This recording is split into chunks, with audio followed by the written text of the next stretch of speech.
What up, fam? Hit that like, hit that subscribe. 1098. Fly, Eagles, fly. Let's go.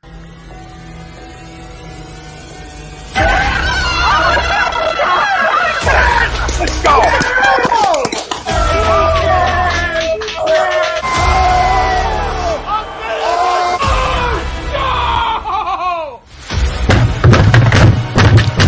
This ain't the fuck like Austin Stinker, he stinks.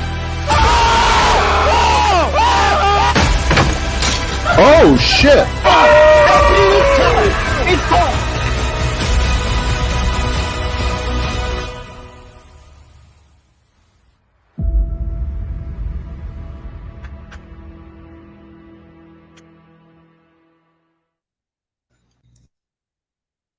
Here. You're listening to A2D Radio, real sports talk radio for the fans, by the fans, no agenda. These guys are the best in the business. Hashtag it. No notes.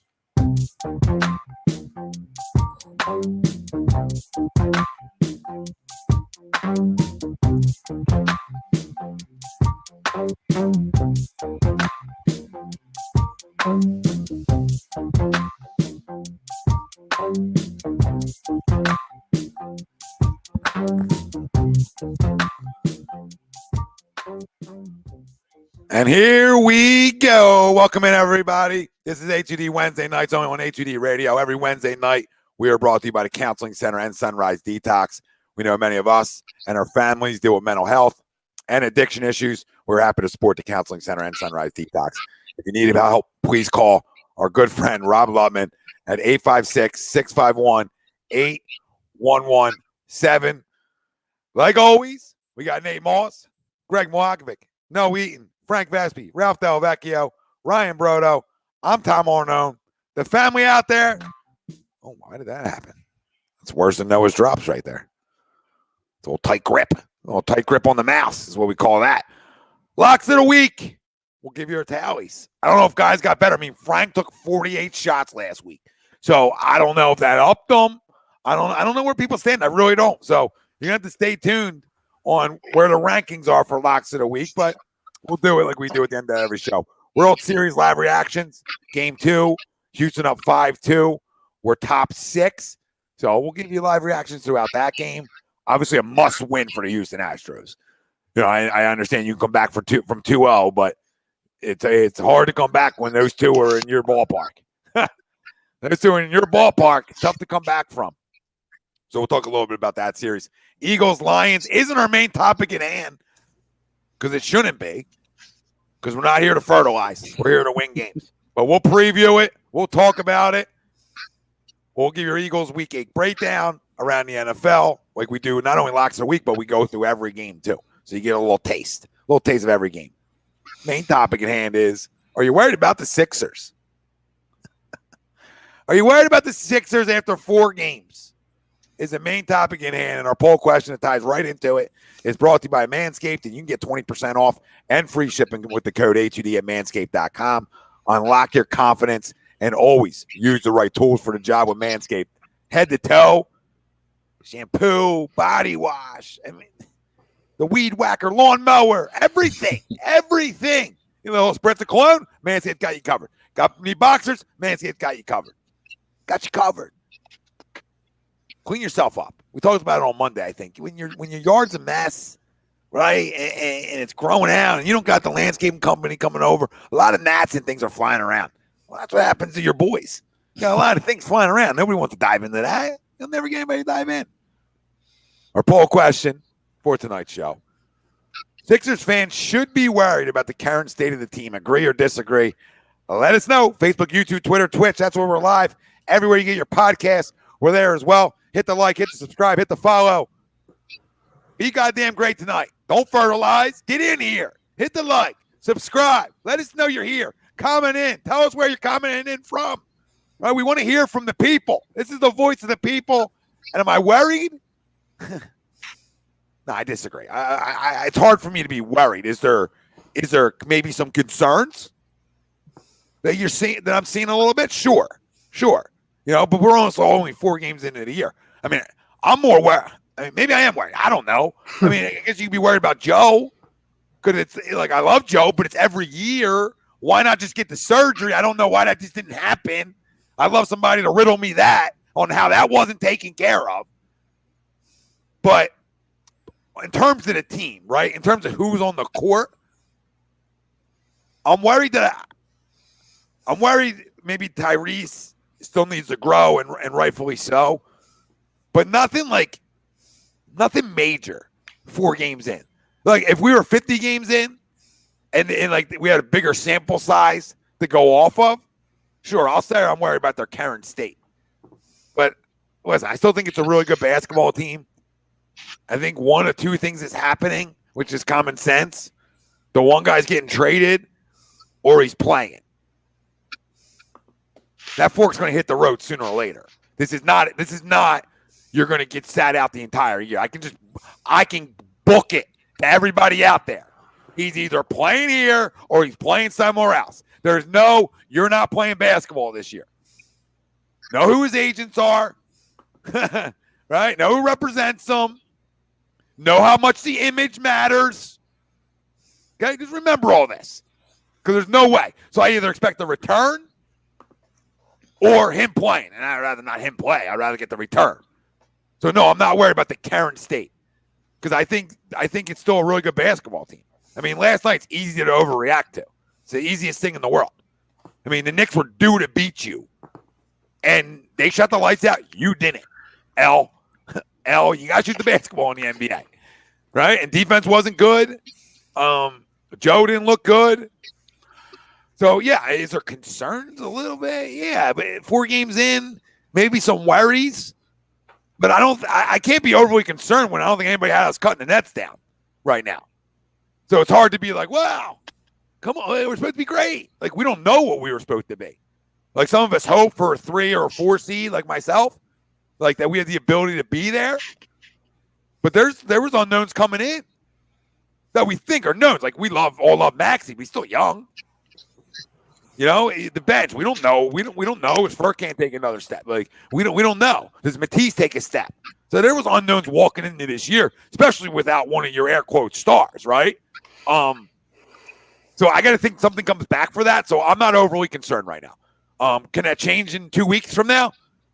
Right? If like nothing's coming out and it seems to be stagnant and we're not playing good basketball, then absolutely, right? Then that can obviously change. It's going to be a fluctuating situation this year unless they just play great basketball and work out. You know what I mean? Everybody's 6 to midnight. I don't know if that's going to be the case. I think they're way better than they showed last night. I think the next game is more where they're at. And if you have a concern, you say, who's your closer? Because big men, it's hard to be closers, right? Because then they got to play on the perimeter more so, right? So that 5 minutes in the Nets game, if their 3.5 quarters show you what you're able to be, okay? That last 5 minutes is the concern part because it's the same concern even if 25's playing. That don't change if he's playing or not playing. I still don't know who my killer is on the perimeter. And unless I find that guy somewhere, I am killing my big man. Killing him. Killing him. Shaq ain't winning chips without Wade or Kobe. Let's be clear here. And when he was with Orlando and they went to the finals, whoo, did they have shooters? Whoo, did they have some shooters, baby? That's back in the 90s. I mean, guys were sharpshooters. All right? Sharpshooters back in the day. So I don't know. I think they're going to be okay because I think they're going to get the value back of some sort for him. And I think they know what they need. And when your head coach comes out and says, you know, we need guys on the perimeter that can light it up, essentially. Right? I mean, in so many words, this is where he was going. Mm-hmm. We need a guy who can take over a game from our perimeter. So that's what they're going to look for. And listen, hopefully it's Maxey. But that should be your only concern. And that doesn't take them from being a 3 or 4 seed. That just says, well, we're never going to get over the hump then. Because in the postseason, I'm going to need that guy. Right? That's where the end goal, the end result's the same. The same unless you find it. So that's my little rant on it. I'm not worried, though, because it's just too early. Give me 500 3 weeks from now. And what do we say all the time, too? Last thing. Then, guys, go. Christmas time is when it really starts. We talk about it for many years we've been doing shows here on A2D. I mean, Greg, and Mike used to talk about it. I remember. Like, it doesn't like not that it doesn't matter, but can you be 5-7 games over 500 by then when it really gets going? But for a team that has all the outside stuff, they got to be playing good basketball, because 500 or less brings in the distractions. Mm-hmm. Simple. You're winning games. That motherfucker ain't talked about. Simple. So they got to figure out Joel. They got to figure out how to some things with him. I don't know, but I think they're going to be okay. What do you guys think? Bobby! Appreciate you, brother. So upset that I got 2 Jalen Hurts jerseys sitting over here. Might start wearing them. You guys might see, like, I'm wearing a Jalen jersey. He's not a hater. Look at him. Look at the guy. Whole fucking circle here. Nobody circles the wagons like Tom and the Bills. And the Buffalo Bills. What do you guys say, family out there? What do you guys say? Are you guys concerned? You worried? 4 games in? Tom, we talked about this on Monday, and granted, it was before the whatever the hell that game was last night against the Knicks. Sorry, Nets was on Friday. Another game we should have won, by the way. Yeah, like, it wasn't ideal. Like, snapping a 15-game winning streak, and of course, it was without 2-5. Like, of course, like I think we all kind of felt it. Like, oh, okay, this is the first time without 2-5. We're probably going to lose this because, of course, we will. That way, it'll be some early panic for the season, all that. Like we said before, Tom, you said it a few minutes ago. Am I concerned about Embiid's knee? Yeah, but I feel like we always are, even when he's, like, healthy. You know what I'm saying? Like, it's always something we lose sleep over because we know it's like a ticking time bomb. And, like, I don't know, somebody at home or maybe one of you guys, because I've seen that it's a different knee. It's the other knee that's the issue. Because I was talking to somebody earlier and I was like, hey, kind of like what you said, Tom, like, why didn't he get it scoped? Why didn't he get the surgery? And they're like, oh, well, Ryan, it's the different knee. I'll scope both of them in the offseason. Just scope away. While you're down there. You know what I'm saying? Like, one in a room. I go by, like, I start panicking after, like, 25 games. We said the same thing last year. If this is continuing, and because there's some things through, once again, 4 games that we were kind of worried about, like, not lack of identity, because the identity's Embiid, but it was kind of the same offense and fluidity through the offense that we saw in the playoffs, which was give Embiid the ball and just, hey, Joe, just do stuff. Well, that's not going to work, especially because it's a big man and you can double team him. And as we saw on Tuesday, it was very easy. Okay, throw 2-3 guys at him and let someone else beat you. Well, to your point, Tom, we don't have that key guy right now. I like Tyrese. I think we all think he's going to be a really good player, but he's not really a point guard. He was never really he's a combo guard. He's expected to do one thing, score. He's not expected up until now to be like a shot creator and like a play creator. He's just, that's why I think as much as we love him, he makes more sense as a 6th man, because if you're coming off the bench, you just do one thing, score, shoot, score, go to the basket, score. So he's being asked in his second year to kind of resume and pick up a role that he's really never done before. Danny Green looks like a bench player at the moment. I know we always start the season slow, so I'm not going to write him off yet. Curry's looked good, and Tobias continues to be that guy that we need to close out games, and 4 out of 5 times is just it's just not there. So I'm not panicking. I think we all expected growing pains without 25, but I get why there's concerns, but I don't think anybody should be saying, "Oh, this is an 8th seed or in the play-in tournament yet," because I think they're figuring it out as they go. So I disagree. Yep. They're I hate to use the word like new, but they're like sort of new together as a 5 when you change out point guards, right? Mm-hmm. So like the second you change out point guards, your 5's different, and I think that's sort of where they're at.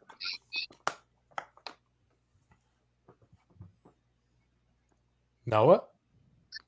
How you doing? Hey, I'm not concerned at all, because guess what? You know what we found out last summer with Ben Simmons?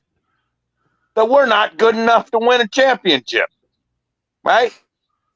We're only 4 games in. You got 78 to go. look, it's obvious to me that he's going to get traded. Daryl Morey's just trying to find the best deal possible. For whatever reason, he magically thinks that, if I wait 4 or 5 or 6 or 7 weeks or whatever, I'm going to get a better deal than he would right now. Who the fuck knows? But the bottom line is, by the time the trade deadline gets here, Ben Simmons will be gone. And once he's gone, the distraction will be gone. And this team will be able to simply play basketball. And I think when it's all said and done, the Sixers, are we as good as, say, the Bucks or the Nets? No, but the bottom line is get in. And they're good enough to be a 3 or 4-ish seed by the time the dust settles and we get to the spring and playoff basketball starts. And you know what? Don't count this team out. As long as Embiid can get healthy, stay healthy, and be at his MVP-like self, I see no reason why this team can't make a deep playoff run. And believe it or not, it's provided that Ben Simmons is not here and not being a distraction. Well, I think it's addition by subtraction. Huh? I said I think that's the ceiling, the 4th seed maybe. So I think I said last week, or maybe it was the week before. I could see this team maybe at best 6, 7, but the ceiling at their max is probably a 3rd or 4th seed. But let's not get it twisted. We've talked in vomit in just talking about how bad Ben Simmons, how we hate Ben Simmons. Ben Simmons is a bitch, pussy, et cetera, et cetera, et cetera.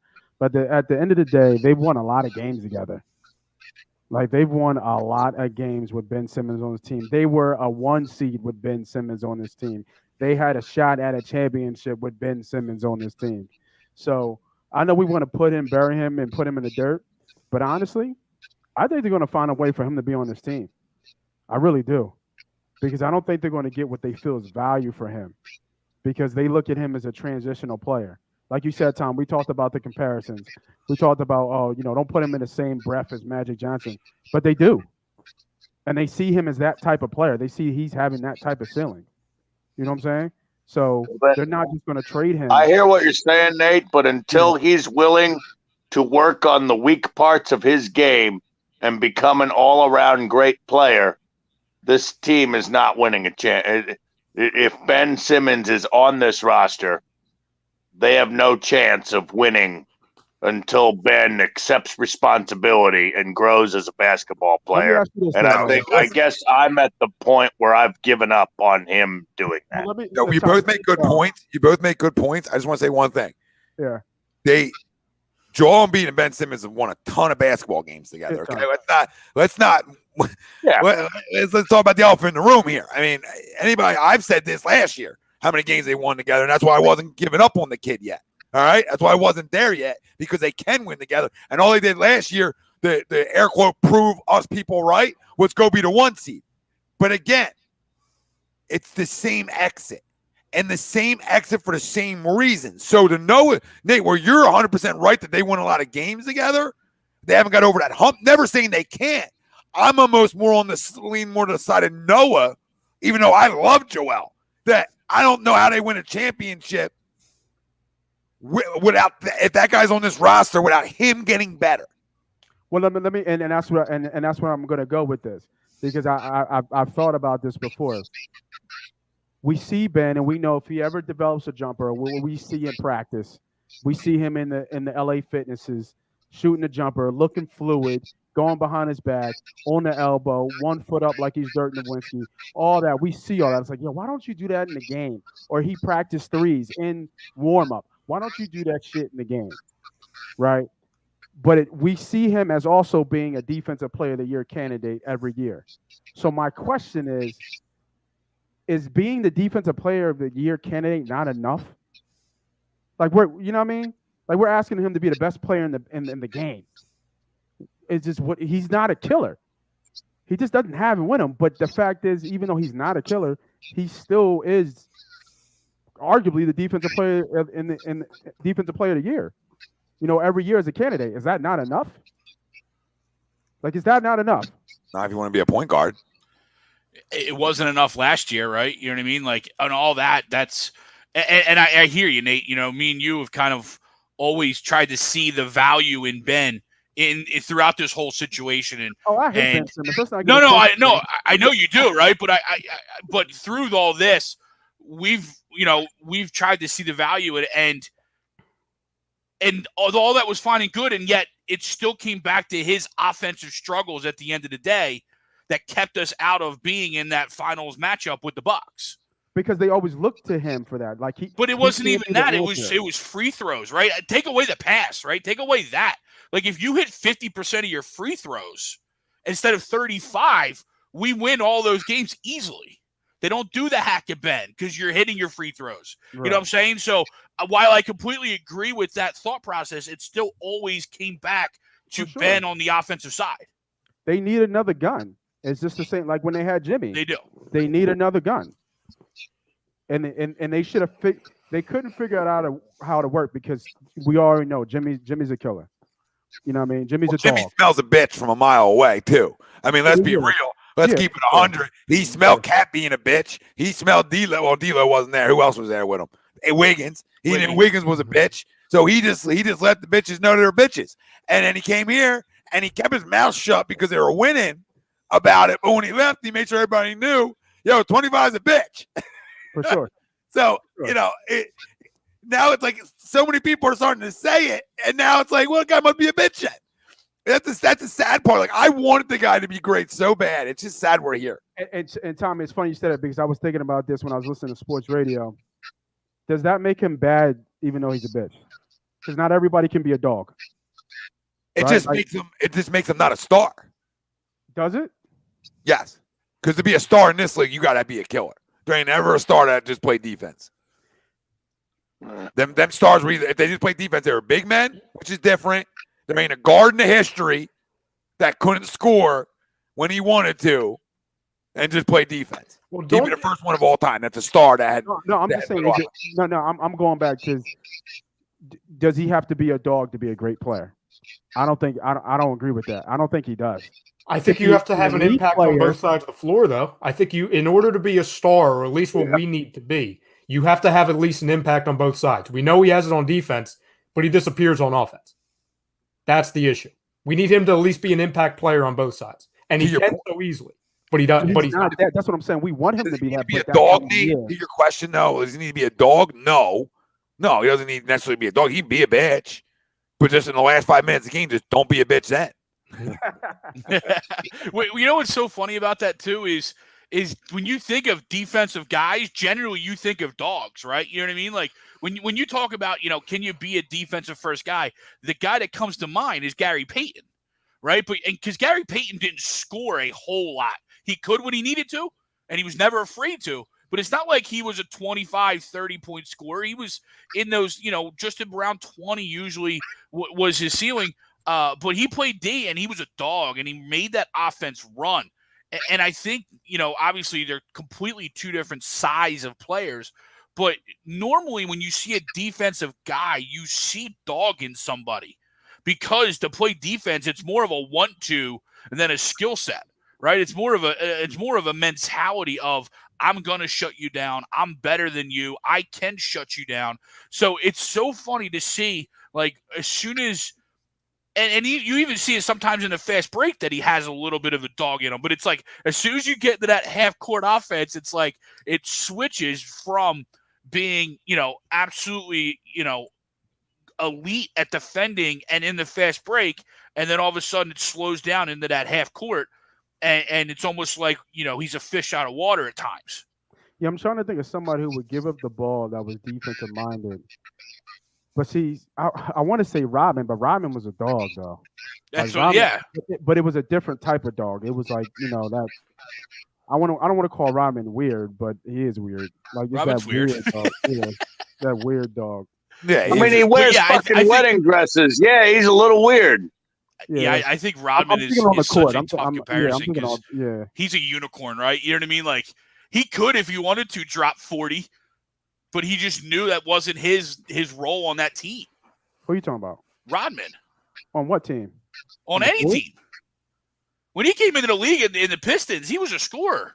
Yeah, he gave him 20 and 20. Yeah, I remember Yeah, that. that's what I'm saying. But Like he could have dropped whatever he wanted to if he needed when to. he went to Chicago, he wouldn't drop him 40. No, not anymore. Even if he wanted to, he wouldn't drop him 40. Mike, we ain't having that. No, Mike would take that shit personally. Yeah, he would. Guys, let me ask you something. To be considered what star needs to be taken out of a basketball game in the final 2 minutes of a game? A guy that can't shoot the ball. So that's who. That's what I'm All saying. right, well then, is he really a star? Nope. No. On one side of the ball, he is. He On is the a other star. side, I think he is. not Okay, so much. did they ever have to take Jordan out of a game in the final 2 minutes? Did they ever have to take Magic out of the game in the final 2 minutes? That's two different players right there, dude. Not even two different players. You're talking about the greatest. Yeah. Right? Like you're comparing. That's the one thing I hate about these comparisons. We always compare people to the greatest. Compare them to somebody that's relatable. You know what I'm saying? Well, even Rodman's a bad comparison because Rodman's great. Who's another star in the league right now that has to be taken out of games like that, like Simmons? Nobody. I'm trying to think. I can't really think of anybody. Who's a flat-out liability in that? There He is. was never actually taken out of games. You know what I mean? Like wasn't game maybe 6. he should have been, but he never really was. Yeah, he's a liability. Game 5 and Game 6 he was. Game 5 he was. He wasn't on the floor when we gave up that lead. They took him out of the game. Which then hurts you on the other side of the floor. Yeah. Yep. So it's like a double hurt. But no, there isn't. Like if you look through the All-Star team right now, there isn't one from last year. There isn't one of those guys that hurts comes their off team. the court with 3 minutes left to go in the fourth quarter in a game 6 or a game 7. Excuse me. I can't think of anybody Come who's a liability on. like that. Dude's getting paid $150 million, and his ass is on the bench with 3 minutes to go. Game 7 with 3 minutes left. Yeah, man, Come on. But Ralph, I'm not trying to defend him, but I like playing devil's advocate. I like going against the crowd, and I'm just thinking, if he's a defensive player of the year candidate every year, is he not worth max money? No, he's worth that money. He's worth that money. No. It's tough. Today's NBA he is. I don't know. Here. Are you guys okay? No, in You today's can't NBA, no, all you those can't guys just get it. you can't be on a one-way street with it. You understand? We watch the liability offensively from a max money guy, and the whole world knows it. So we ain't on a one-way street anymore. You understand? We can't have our cake and eat it too and be like, well, in today's NBA, guys, he's such a great defender that it doesn't matter what he does offensively. He's the point guard. He's running the show. He creates spacing. You have a big man. Then listen, if we don't care, then trade Joe. Like I don't like we can't have it the one way anymore. I would love to sit here and try to figure out a way, circle the wagons, all trying to defend Ben. There's no defense for him. He can't even beat it up. He can't beat up his own defense. He went to back issues and mental health. He can't even D up anymore. True. But Rondo, you know what? Let's do one thing here.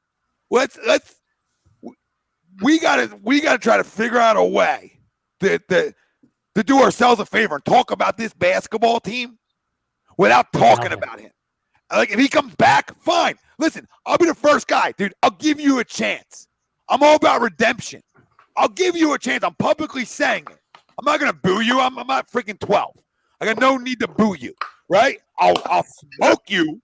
I'll talk bad about you, but I'm not gonna boo you. But I'll give you a chance, right? I'm willing to give you a chance because what do we got to lose? But I'm done wanting to dissect this team with him on it. If he wants to be on it, he can come back and be on the team that he's getting paid to be on. So there's no defense for him anymore. It's sad we're here, but he created where we're at right now. And the sad thing is there's people out there to blame the fans for where we're at. And that's unfair. That's unfair because we've done the complete opposite until after game 7. We were hard like we should be. And all you do is you take the podium and say, listen, I got to work on things. And when it goes away, it goes away. But when people try to fly to your house to come talk to you, your teammates, and you won't open the door, and then coaching staffs want to come talk to you, but you're too big time for them, Guess what? You think you're better than you are, which means we're never going to win with you. Never. Tom, can I just say this one thing, and then Ralph and Frank go? Thing, it all looks good on the surface, like a 1 seed, and you get fucking blindsided come the second round against a team that you're way better than. That's the definition of what he is. It all looks good on the outside, but internally, yeah, it all looks good till we play the mediocre Hawks in June. Yeah, that's why I forget who asked the question, but it's not, if you dissect it like we did a minute ago, he's not a max type player, because why, if I'm an organization, would I give him max money with all those years of control, knowing that, okay, the entire year we can deal with him not being good enough on offense, but we're going to pay him all that money, which is going to extremely limit our cap situation, which we see with Tobias Harris. And then at the end of the year, when it's most important, we're going to have the elephant in the room, and he's going to become one of the biggest liabilities in the game. Because it's not like great offensively, by the way. No, like you get max money, you can play great defense, right? But be willing offensively. The problem is he becomes not willing offensively. That's why we can't be on a one-way street with it, because we watched him say, you know what? Don't pass to me. People compare him to Draymond Green all the time, and I laugh because, number one, Draymond Green never has to come out of games at the end. Number two, he's at least willing offensively. I'm not saying he's good. And three, he actually creates. And he's good on defense, by the way. So he's actually great on defense. So I laugh at that. So no. He also plays with the best, arguably one of the greatest shooters of all time. So, I mean. And a top 10. When he top 10. That team helps. You know, he has the automatic spacing around him, but to your point, right? He's willing, right? Even if he airballs it 3 times in the game, willing. He's willing to do it. And I forget. I heard somebody say Rondo. I heard somebody say Rondo. First up, Ben Simmons wishes he was a floor general like Rondo. Two, Rondo's not a max type player, so it doesn't work either way. But Frank and Ralph go as far as the poll. Yeah, that was me saying Rondo. No, you can go. All right, so I disagree to the poll. You know, if you ask me in a couple months, maybe after Christmas, maybe we can readdress this question. You know, it's only 4 games into the season. You know, it's going to be bound when the Knicks are going to beat us. Yeah, having a 4-year streak, not losing to the Knicks in 4 years, it's been great. But it was bound to happen anyways. I mean, there are some concerns, as Tom said. You have Embiid's health with his knee.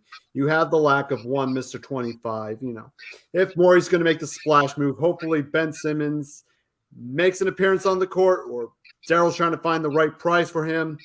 It all depends on where we're going to go from here. And, Danny Green not playing his best basketball, missed several crucial shots against Brooklyn. I'm not concerned right now. I still do have this team as a potential playoff team, probably within the first top 4 in the Eastern Conference. But right now, I'm not concerned at the moment. Let's just see where the season goes regarding Mr. Ben Simmons, and yeah, it's gonna be a fun season. To the poll. Go ahead, Noah. They'll say it'll be a lot more fun when Ben leaves town. Ralph, what's funny before you go is no matter what name that's mentioned in the chat to compare him to doesn't work. Mm-mm. Like he's so by himself, because in the history of the game where you're paid to at least attempt shots, he doesn't. Like he's by himself, guys. That's his comparison. He created a trend of basketball players who don't like to shoot. I mean, the closest is Rondo. Like I said, is this Rondo shoots though? He always did. Rondo would drive. He can't shoot. He would do it though. That's but the at least difference. he's willing. He's willing. No, He shoot 20%. Don't get me wrong, Nate. I give you that. Yeah, he's not good. You're right. He's not like he's going to snipe a 3, but he'll at least take it if it's open. He'll take it, yeah. And then go with you, Ryan. Rondo would be a max player if he was 6'10". Right? Rondo's like 6'1". So would I, but I'm not 6'10". No, exactly. Rondo, that's the point. You know what I mean? Rondo would be like Magic if he was bigger. Like, Right. That's what I'm saying. for Yeah, sure. you know what I'm saying? So he's got everything, but just that one switch, and that switch is the it switch. Oh no! If you combined We've been waiting for that Rondo switch. and Simmons, if you combined them into one person, it might be the greatest player of all time. Yeah. I just wish you could do that. I wish that could be a thing, but we Yeah. can't. You know, but I mean, well, go ahead, Ralphie. I know, Ralphie. I'm taking you. No, go right ahead. Go right ahead. No, I'm just saying, like, I could make short shows of years of bashing Ben Simmons, and like Tommy said, like, I'm not gonna boo the dude if he comes back. I'll look at him weird and look at him funny. I want to see how it's gonna work, right? Because I want to see him go into that stadium, and I want to see how they react. If he doesn't play his ass off, then he will get booed, and he probably will get booed as soon as he touches the ball. You know what I mean? But And that's why he's not here right now. yeah, And that's why I don't want to be forgotten. He's scared to be here. he's scared of us. He's scared of the Which is fans. amazing that we have that kind of impact. And I love it. I love it. I want to keep you up at night. I want you thinking that I'm just in you. I'm living rent free. Rent free. You know what I told some of my kids the other day? First sign that you won't make it, you start blocking people that are critical of you. You understand what I'm saying? Embrace it. Embrace it. Use it as motivation. All right? Like the world's been doing for years. Use the bad energy, turn it into your energy to get going. Make sense? Does that make sense? I got it. Not everybody's built for that. But look at all the bitches in town. Look at all the bitches. Jalen Reagor, bitch, blocked immediately as soon as he became a crumb, right? Ben Simmons blocks us immediately as soon as he becomes a crumb. I mean, the list goes on bitches. You know who else? Run, Booby, run. Because he blocked too. And he was a fan. He was a fan. Didn't he block? I thought he blocked. Well, give it time. He don't want cut up in the hole. Especially now. Here at the ankle, he's done. Think about all the names. We use him too much. J.P. Crawford was a name that was in a meme when he got traded of his highlights here, and it was just a blank screen, right? Blank screen. The dude liked the post. All he's done is go be a decent shortstop over in Seattle, right? So it just shows, you know what I mean? Like, he's not great, but my point is like, listen, you better up here is I'd so rather have important. Didi. Let's go. Talent, Get in. Ooh. Goal. Sorry, Tom. Yes. Sorry. No, Yeah, Greg and I did the same thing at the same time. I loaded up with the Flyers tonight, +1. Flyers go. Yeah. Yeah. Yeah, I loaded up +1.5. So score away, Fly guys. It's the fourth line, too. That's huge. This. They're all talented. They're all talented is why they're there. The difference in greatness is here. Here. That's the difference. Can you handle the outside noise? Because if you can't, you'll fail. Because no matter what market you want to run to, where you think the noise ain't there, in professional sports, they're lying to you. It's always going to be there. So you either turn it in to try to use it to be great, or you take your ball that you don't shoot, and you go fuck home. Ralphie, go ahead. Lakers going to win, Ralphie, here? No, we lost. Here he goes. He's got the shirt on. Russ is dropping triple doubles. Here we go. Look how much better he is without LeBron. Without the loser weighing him down. Look how much better he is. Love Yeah, I it. saw that. I saw that narrative. The media loves to stir it up. Loves yeah. to stir it up. Stir it up. I want freaking drama in LA. Let's go. Stir it up, baby. They can't play together. Go They ahead, really Ralphie. shouldn't. He should be up with the second unit, though. All jokes aside. Thank you. Oh, damn it. That was quick. As soon as Tom said he loaded up on the Flyers, +1.5. We're back. You're still good. Yeah, I'm still in good shape. Ralphie? I disagree to the poll as well.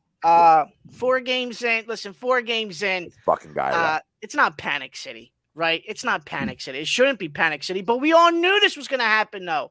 You're losing one of your best defensive players in the half court. Your perimeter defense has been awful, right? But you expected that coming in when you lost Ben Simmons. It wasn't going to be, right back to where it was with your perimeter defense when Ben was there. It's not going to be like that. You lost when you're your best defensive guys. But 4 games in to hit the panic button and start sweating and calling for heads and stuff like that. Hey, it's too soon. And now if we're 20 games in and you guys are 10-10 and sitting at the 9th seed, then it's bad. Then it's really hitting the panic time. Ralphie. Yeah, and I also think. Sorry, go ahead, Ryan. Well, I was just gonna say real quick, Greg. You guys just lost to OKC. Yeah, we blew a 22-point lead. Wow. I mean, that's basketball. Yeah. That's basketball. You want to guess on why? Why? Go ahead, Greg. Oh, you bet on him. You bet on him. You motherfucker. When the night they did? Yeah, we Just lost. now. We Just- lost. just We're happened. losing Just- Yeah, they just lost to the 121-15. Thunder. Yeah. It's terrible. It just Yeah, we happened. blew a 22-point lead. How do you do that to that team? I know Shea's good, but like, come on now, Ralph. No idea. What is Lou Dort going off for 40? What's going on? No idea. Great Back to job back. today, Ralph. We let them score 37 in the second and 41 in the third. Ralph, are they on a back-to-back? Because that would have been a Yeah, good call. yeah. Back to That back. would've been- Yeah, that would have been a good call for the Thunder to win on a back-to-back. No, I had the overs, actually. I forgot. Everybody on the Thunder I- scored tonight. Their I whole knew I- starting lineups over 50. I knew I had the game. It was the overs. So I'm good. I like Giddy a little bit, to be honest with you guys. Mm-hmm. Giddy can play too. And they got a million more first-round picks to come too, I feel like.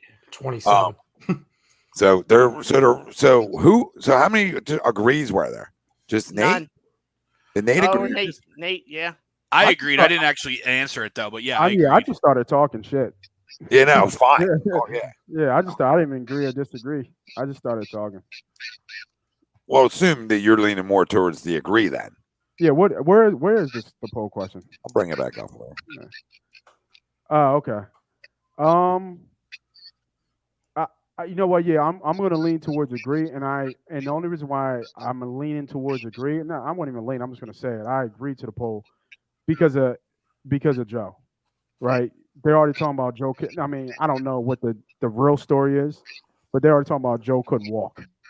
You know what I mean? That's not. Yeah, good. that's nuts, man. You know That's what I mean? after a game like that and you can't walk. Yeah, that's Man, not oh good. man. And then not even that, he's not putting up his MVP numbers. He's not giving us 35 and 15. It's a little bit light. It's like 22, maybe 25 and 10. He's getting doubled. He's trying to do everything on the defensive end. So if he's hobbled already and he's got to take a break and they start and they can't win games because this team is really bad without Joe on the floor. You know what I mean? Well, you know what? Go ahead. You know what's crazy, Nate? After that game, because Ramona Shelburne said on ESPN it was after the opener on Wednesday.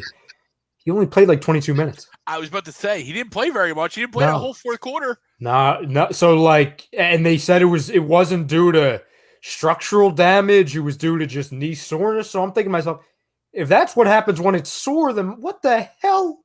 Because like we said, and then Greg, I know you said you didn't fully answer it, so go right after I say this, and I'll shut up.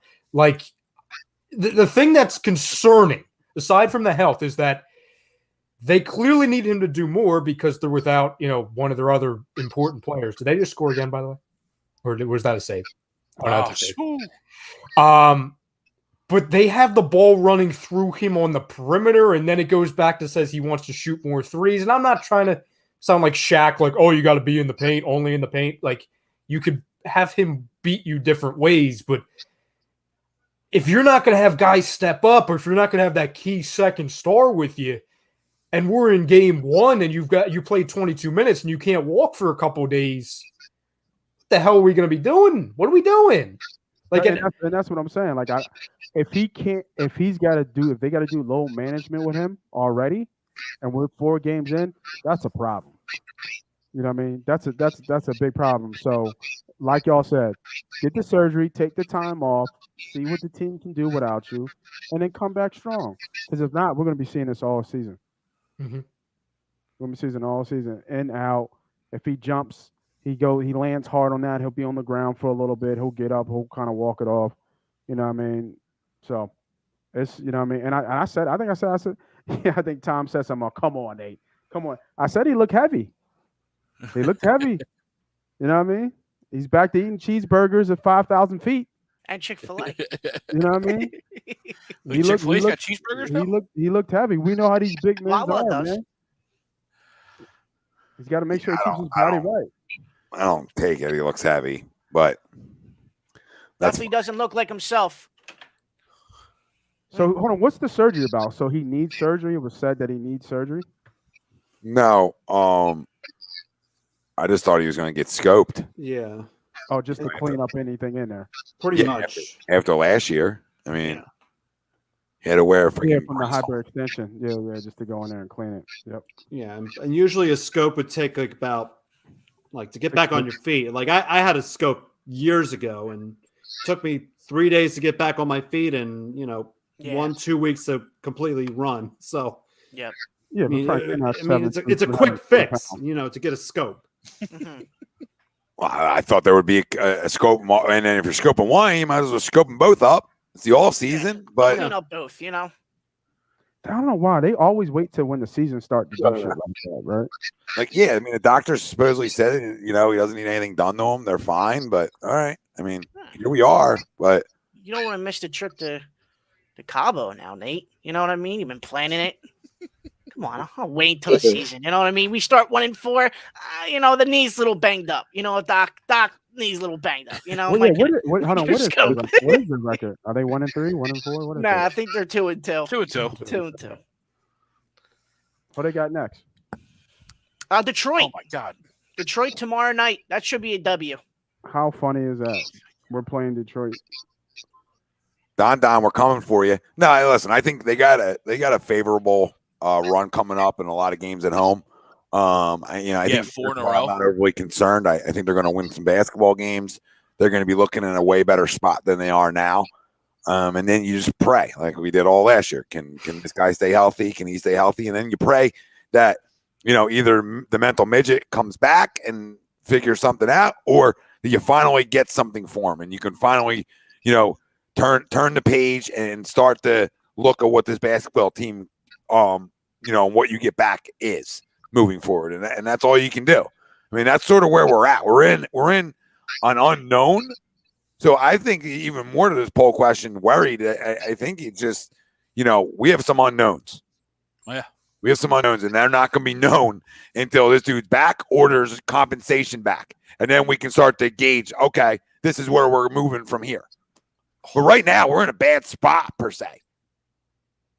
Yeah, no, and that's kind of where I was going to go, because it all depends on like this poll question also kind of depends on what was your view of the Sixers, right? If you have them as a top 3 or 4 seed, then yeah, there might be a little bit of panic and concern, right? If you had them in, potentially like 4 to 6, then there's probably not a whole lot, just because you kind of thought that there was going to be a little bit of this, feeling out period, especially because, exactly what you just said, Tom.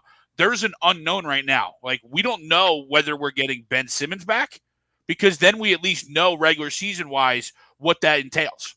Or are we going to get something else back in for Ben Simmons, which completely then potentially changes our entire team, right? Or at least our outlook. Absolutely. Because through the first 4 games, though, you continue to see that we are lacking, whether it's Ben or just somebody in Ben's quote-unquote spot to help out this first team. Well, I mean, right? Maxey's got exposed defensively. Let's be real. Seth will continue to get exposed defensively. I mean, listen, his but old also teammate, end-of-game stuff too, right? I mean, that's the other side of it too. And I'm not saying Ben was great there, right? But at least Ben at times, especially maybe more regular season, at least was able to facilitate to get something available. Right. Why did Beal say he struggled against us? The length out there, right? Yeah. I mean, quickly, Maxey are boys. I mean, that was crime. That was big time crime. Yeah. Big time. Maxey got dropped. You know what? Shea did it to him like 3 times the night before, 2 nights before that. Shea was breaking his ankles. So I mean, that's a concern, because you already know Steph can't play, Greg. Right? Yes. Like the defense wise, like he's not a liability because he'll try. Way better than JJ. Yeah. Right, because they'll have the effort there to play it. But this backcourt's small, and that would be a little bit of a concern, especially if they're not lighting it up. Like, my reason of thinking this team could be not better, but better come playoff time is that your guard play could score more. So you're making up for it. And I love Pomsey, but I thought Pomsey here for 4 fucking years at nauseum, and it got us nowhere. So at some point, I got to score a basketball. You hammered the defense. Especially the last 5 minutes of the game. Didn't get you none of it. Like Shake, I think, honestly, out of your guards, he's not in right now. I think that hurts you too. Is a better defender than both of them 2 are. And I think he actually almost ends up starting once he gets back and gets Well, his and legs that was, on. and he was supposed to be, the Yeah. starting point guard until he got hurt. So You know what's crazy too? The other, go ahead, Greg. Go ahead. No, I was going to say the other concerning thing too is within our division, we talk about Embiid, and now obviously without Ben, Embiid's the guy. Not that he never wasn't, but at least you had someone to deflect a little bit. But within our division and in our conference, you have two teams now, Toronto and the Knicks, who have figured out a way to absolutely, not only say shut down, but annoy the hell out of Joel defensively. Yep. Right? With the way they send the double teams, the types of double teams they send them, their whole defensive mantra against us is get the ball out of Joel's hands. And now we got to go through them in our own conference and division. So that's a bit concerning. Yeah. And what is great because of those lack of other pieces, right, Tom? Well, not even that, too. The other side of it, Greg, is like you look at guys like this, like compare sports, right? You look at what Carson's issue became. You look at what Mahomes' issue became. You look at some of these guys that are so talented, right? And they can get away with stuff that they don't know how to check down, per se, right? Mm-hmm. Like, just go with the check down. Don't always look for the big play. I think Joel runs into the same kinds of problems because he's so gifted. He can beat a double. He can beat anybody up. He's bigger than everybody, right? To Nate's point, he's the fattest guy on the court. So, he'll but he feels like he can beat anybody and everybody. And he knows he's great, right? So I think he needs, in terms of guys needing to get better at stuff, that's my son, man. So I'm being honest. Is he has to start recognizing the double better. He needs to start checking down. He needs to start trusting what's around him. And if you lose because of that, Joe, then start barking, right? Then bark away in your pressers, because I love when you're barking. Call guys out. I don't care. But you have to start reading it better and handling the basketball better. That's my biggest takeaway with him is he hasn't grown with that. He always looks for the splash, and sometimes it's okay, dude, to get the ball out of your hands. Well, like I said at the Open, and we were concerned about this a lot of times, and we saw it a lot in the wrong instances on Tuesday. It's literally, I mean, sometimes now they have Joe dribbling it up the freaking court, which, like, that's the other thing too. I don't know, like, you have so many different guys because we don't have a point guard. It's like they don't know, like, oh, am I the point guard on this play? Like, you just have a bunch of guys doing different things. And the offense, whether we're down or we're up, it's okay. We saw 4 or 5 times the other night. Joe dribbles it up, doesn't even let the full play develop, and then he just shoots it from 3. Yeah, there's way too many good coaches on this staff, and one being your head coach, one being your assistant. And both are point guards. Somebody needs to lock the fuck in, okay? Because Sam Cassell was a great point guard or a damn good one, and Doc was a damn good one. Can we lock in? Can we? You have a point guard here who's been here for a year. His ain't his rookie year, and Tyrese Maxey, right? He's not coached up enough by now. He's not taught enough now. He doesn't know the offense enough by now. I mean, have one guy bringing the damn basketball up. All right, if you want Tobias to bring it up sometimes for different looks, fine. But you got point guard city on this coaching staff. Can somebody lock in? Well, that's the thing, Tom, and they're doing this thing. I forget what Doc called it last week, but they were talking about the dynamic they're going to use with Tyrese, Shake, Furkan, and Seth, where it's like not a point forward, but it was like a 2-name thing. I'm sure somebody in the chat knows. Positionless? Say it again? Are you talking like positionless basketball? Kind of, but it was just around the point guard. It was like, we don't have a point guard. We have, I'm just going to say point forward. That's not it, but that's what it's something. They didn't have one when they had one. So they're right back in the season. That's exactly it, Tom, to where we got one guy with low IQ and another guy with high IQ that won't shoot. Well, we got one guy with low IQ that wants to do too much. We got another guy with high IQ that don't want to do nothing. I don't understand why. Combine. They have a situation with Tyrese. They have a situation with Tyrese to where a handful of times during the game, point guard by committee. Thank you, Joshua and Brandon. Point guard by committee. I didn't know we had running backs in basketball. I know I've heard of running back committee. Point guard, I've never heard that. So I guess we're reinventing the wheel. Nerds upstairs wearing fucking Dockers and fucking telling you. They're running Tyrese the same way they did with Ben at times, to where he's not dribbling up the court and then he goes in the corner and he's not even a part of the play. I'm like, why have him out there? You know what I'm saying? Like, this isn't Ben. This is somebody who's actually going to crash the lane, or maybe like he has this new, like I say, like a new move because it's like mini Harden. but you saw it on, I think it was against OKC. We definitely saw it against the Nets. Like the little step back three he's doing. The guy has ability to score. And he's shown that if you let him just run the offense, he's not stupid. Like, I know he's inexperienced in that position, but he knows how to create for guys.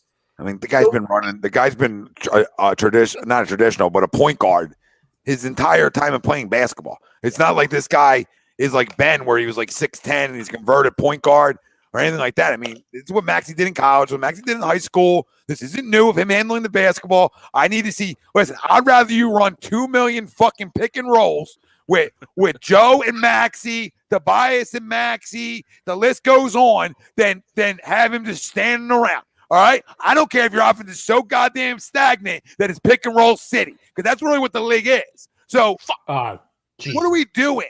What are we doing? Not Flyers related, 2-2. Well, that too. Man, 2-2 already?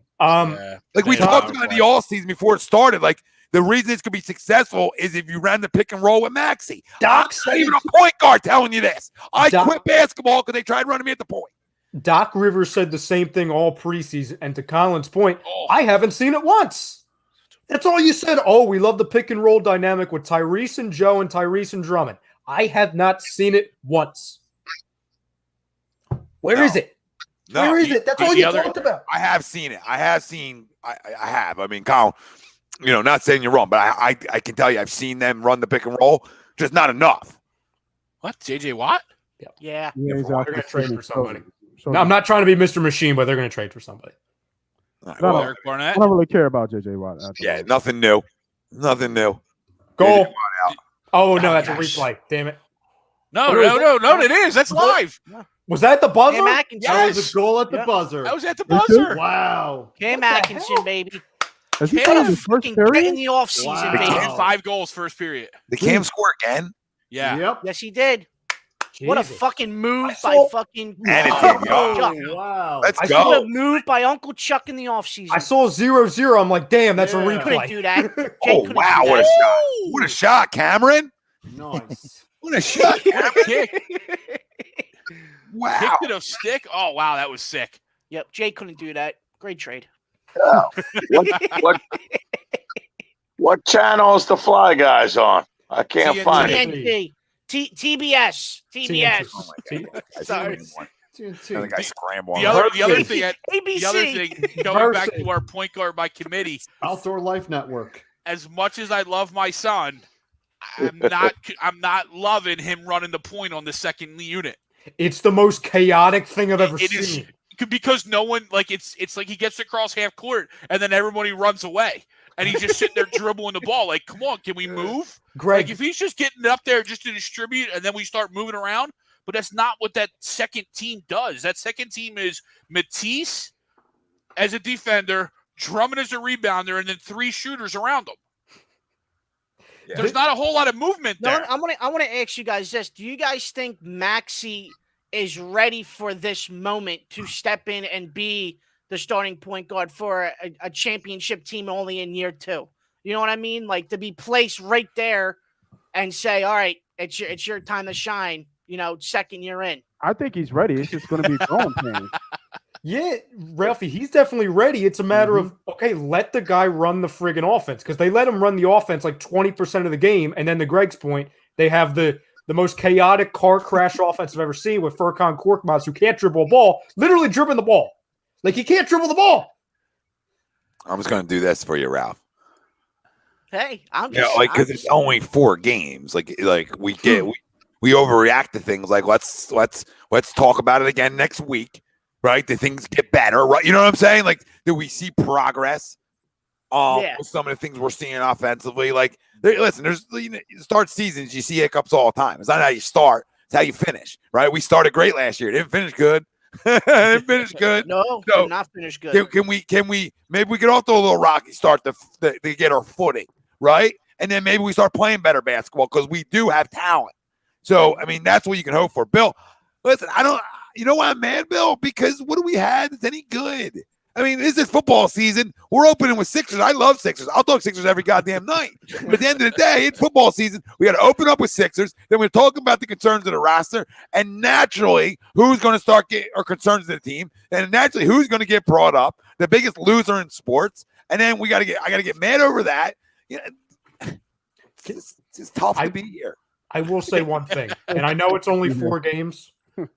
And San, you actually just you read my mind there. I don't want to hear one more friggin' person. Nobody in here. I'm not directing anybody in here because we knew it was comical when we heard it.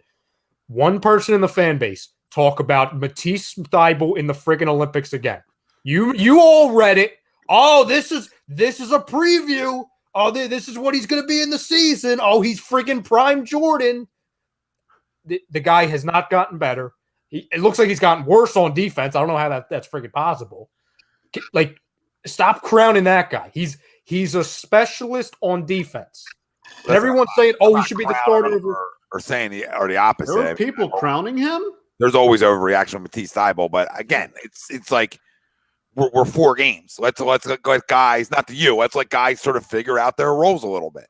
You know, I'm not saying he hasn't got better offensively because there's not enough to know. You know what I mean? Like, it doesn't look like it, but again, he did play well in the Olympics. I'm not going to take that away from him. He did score the basketball. He did the things he does well. So, you know, he figured out his role there and was able to play well. Let's again, you know what I'm saying? Again, 4 games in, let's see if he can find his role because, you know, all things aside, I mean, he is a good defender. He does block shots. You know, he is long and athletic. So, I mean, again, I never crown the guy. You always knew what he is. I don't expect him to ever be a 15 a game or 12 a game scorer, but can his offensive game develop enough? And, you know, again, we're 4 games in. We're gonna really find out when we have a sample size. You know what I mean? I don't know why anybody would crown him anyway. There's just stains. There's, you know what I mean? There's these people who fall in love with players, and you know, look at Greg with Corky. You know, there's just the guys, and guys they float around. They're out there. 7-2 Astros heading to the 8th inning. 7-2 Stros. Well, like you said, Atlanta got a shot in that series, or is it over? They can pitch, so I'll give them a shot. I don't think that they can pitch well enough, especially now losing Morton. Right? I mean, you figured Morton was going to throw at least twice or 3 times in this series, even if one of those times is out of the pen. Listen, y'all just better not start counting them out again. I mean, this is what we. I'm not saying they're out. No, I'm just joking. Like, this is what happened 3 months ago. You know what I mean? Noon's out, they're done, and all they did was win games. So this is true. I don't think they're done at all. I mean, I think it just becomes 1-1. They did their job in Houston. They split it. Now they get to go home. Yep. They get to go home, and you know they have home field now. Oh, Atlanta a tough out at home. Or no, Atlanta was home now, right? Is Atlanta home now? No, they're in Houston. Houston's home, right? Yeah, that's right. It's 3 in Atlanta. After this. So I mean, they did what they went to Houston to do. Sure. So I would say that, game 3 is usually that big game when you talk about any series of 7 games, right? That meaningful game 3. Well, I think that's going to tell you who wins this series, especially if Houston go to Atlanta and then they steal game 1 there. You know, then Houston's winners are 2 in a row and they're feeling really good about themselves. Ralphie, Westbrook had a quadruple double. Mm-hmm. Oh, still lost. Yep. Yep. Melo airballed the potential game-winning 3. Like Danny. Hey, did he do it 3 times like Danny? No, just once. It was open too. Yep, wide open. Wide open shot. He did it twice last night too, Danny. Yep. Did he? Yeah, he's up to 5 in 4th quarters. How much is he making again, Danny? I don't know. Probably 2. They re-signed him, right? Yeah. Yeah, if there's a guy that I'm the least worried about, it's probably Danny Green. Because, like, this is what Danny Green does. Danny Green has his... Danny Green is this person. He's always been like he'll have his extremely off nights, and he'll have his nights where he's on fire. Yeah. And every basketball team he's on is a top 3 seed. So, I mean, it's just the common theme for Danny Green.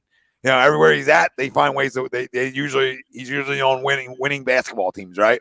Yeah. So, like, that's a guy I just don't get concerned with because he's going to have nights where he's going to help us win games, and he's going to have nights where I don't get him off the court. You know what I mean? Like, that's the most open look in the world. I get ripped, so it's just the ebb and flow of Danny Green. The big guy you got to hope for in this whole conversation. And I want everybody's, take away the stars. We'll 10 million.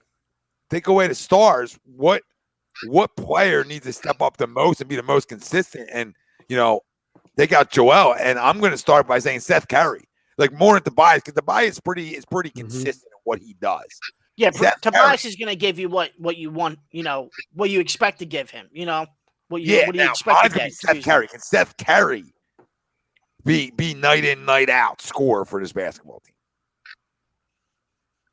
He has been so far. Yep, yeah. He needs to be. He has been one of those steady guys, right? I don't know what are these numbers, 18 right now. I can look him up real quick. And he had that hot start against Oklahoma City the other day, where he just went off. I think he had like 23 in the first quarter. So I do agree that it should be Seth. What? Ralphie. Is that true? Yo, this trade right here would literally break the internet. Now, my question though to Kyrie, isn't LA the same? Golden State. Okay, it all has to do with the cities and that's in the city. Yeah. I just wasn't sure. LA just smelled to me like, you know what I mean? Yeah. Like, but Tom, to your thing, I think there is a mandate in California. Like there is, right? Like, yeah. But I think San Francisco, where Golden State and the Wiggins thing is just above it and on top of it. Like you almost got to show. Like I think the California has a mandate of just like they want you to have it. Yeah. But I think in San Fran you have to prove it. You have to prove to get into the game. Yeah, to go in this stuff. Player. Gotcha. Okay, so LA, then he doesn't have that over his head to play. So that trade would break the fucking internet down. Break it down.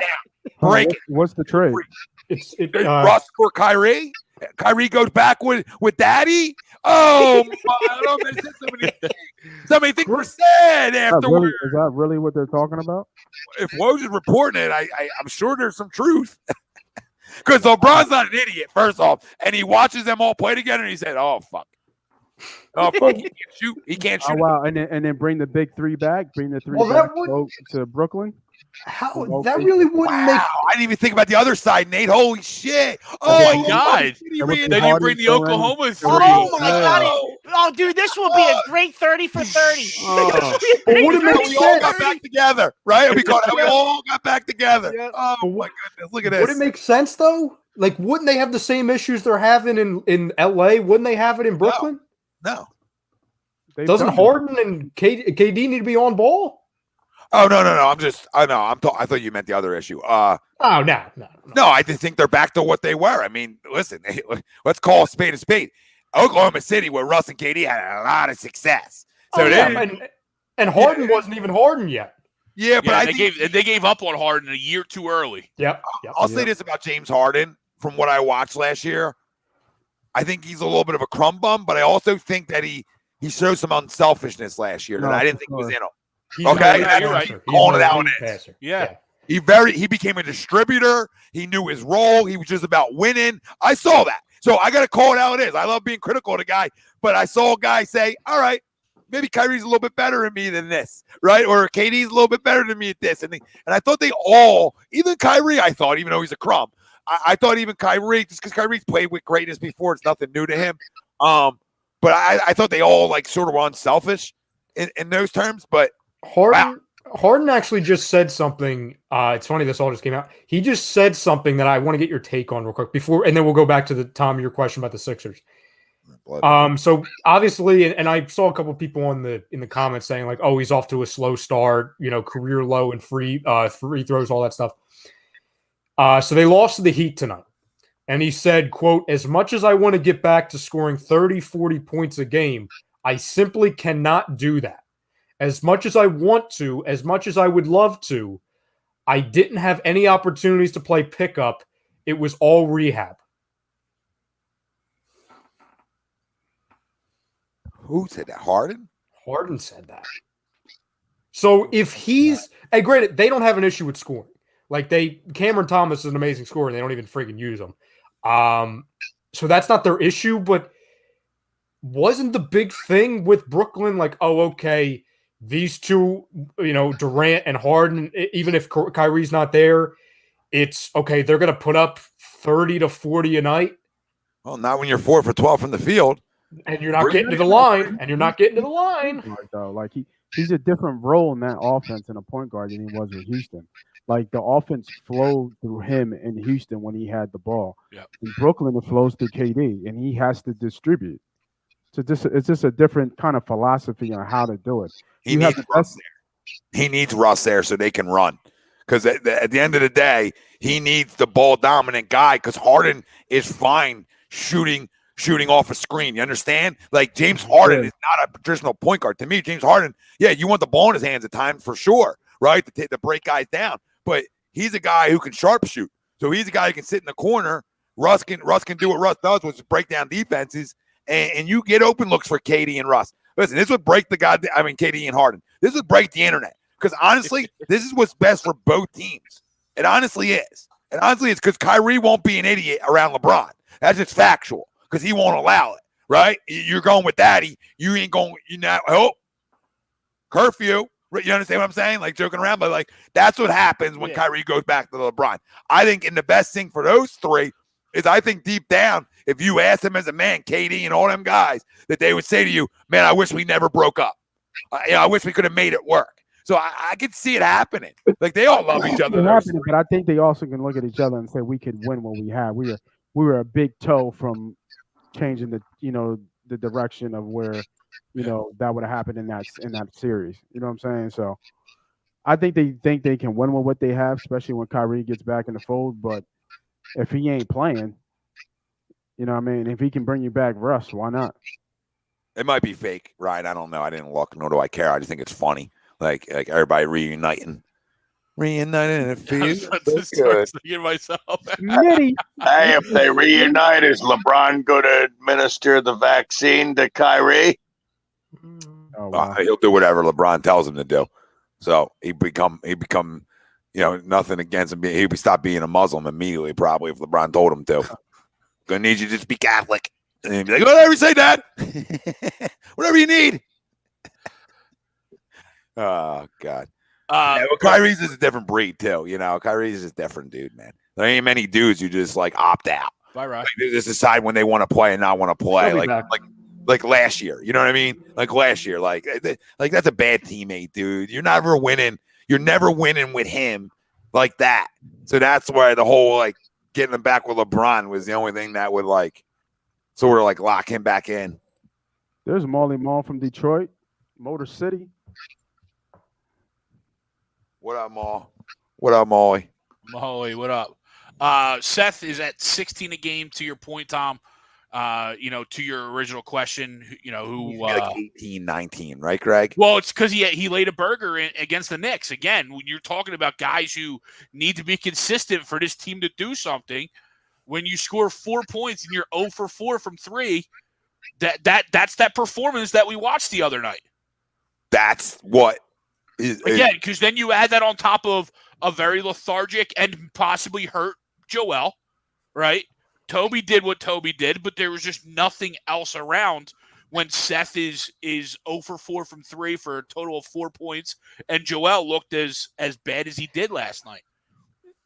I don't know how you win many games if Joel's not playing well, and the only way you do that is if Seth and Tobias and a side piece like in Danny and Maxey have great games. I mean, it's the only way you compete without the big fella. You guys might laugh at me with this. I'm purposely taking a non-star with all this stuff. I think George Niang is extremely important to this team. You would. Why? He's a shooter. And everybody loves some Fat Curry. I just know you're true. He's a shooter. I know it's truce. I could just smell He's it. He's a I thought you were going to shooter. steal mine. I thought you were going to steal mine. So Yeah, No, you I'm not love saying like the cork elite I'll never says. say cork box. You love the foreign. You love the Euros. You would be a Euro Is he draft. even Euro? Is he Euro? I think he's Euro. yeah, I think he. Dang. I mean, he went to Iowa State, but I was gonna say I don't think he's Euro. He went to friggin' Iowa. You He just I know like, he's Senegalese. He looks like a Euro. he looks like a Euro. You know what I mean? You like the Bill. He's American and Bellinelli. Senegalese. Hey, listen. If we had Bielitsa and Bellinelli, we're 4-0 right now. Okay. Oh, we'd be bent for that to distribute. Freaking Marco Bellinelli. My God. I know, but listen, The only Bielitsa. guy in the league that takes Ralphie. fadeaways for threes. Wide open. Wide open fadeaways. Ralphie, Bielitsa's on the Warriors. Do you think it's a coincidence they're 4-0? I think not. I think not. No, it's another shooter, a backup for Tobias. You want another Mike Scott? Was that fun? No, Mike Scott's never fun. There He you was go. fun. They're 4-0 and Clay's not even playing. That's Damn scary. right. Damn right. 1 seed. One seed. Yeah, right. Not this year. Who, the Warriors? If I'm a Knicks fan, I would slow down too, though. You know what I mean? Knick-knack. You know what I mean? I'll pump for a brace with Mitchell Robinson. I would hang my hat and my reputation that Joel eats Mitchell Robinson most nights. You know what I mean? And I would like that. Yeah, I would. Frank, you like Mitchell Robinson, right, Frank? Yeah, the good old Western Kentucky. I think that's Frank's most hated player in sports. Yeah. What the Frank? What the best you said anything in like a half an hour? Getting like Noah. Yeah, but like even with Mitchell Robinson, we had 3 fouls in the first quarter or first half. So like if Joel was any bit of engaged last night, that game potentially could have been close. It wasn't even there. Like there was just not even that effort there. Who was their backup? Ralphie. It's one of the guys I always say, and I'm not Tice.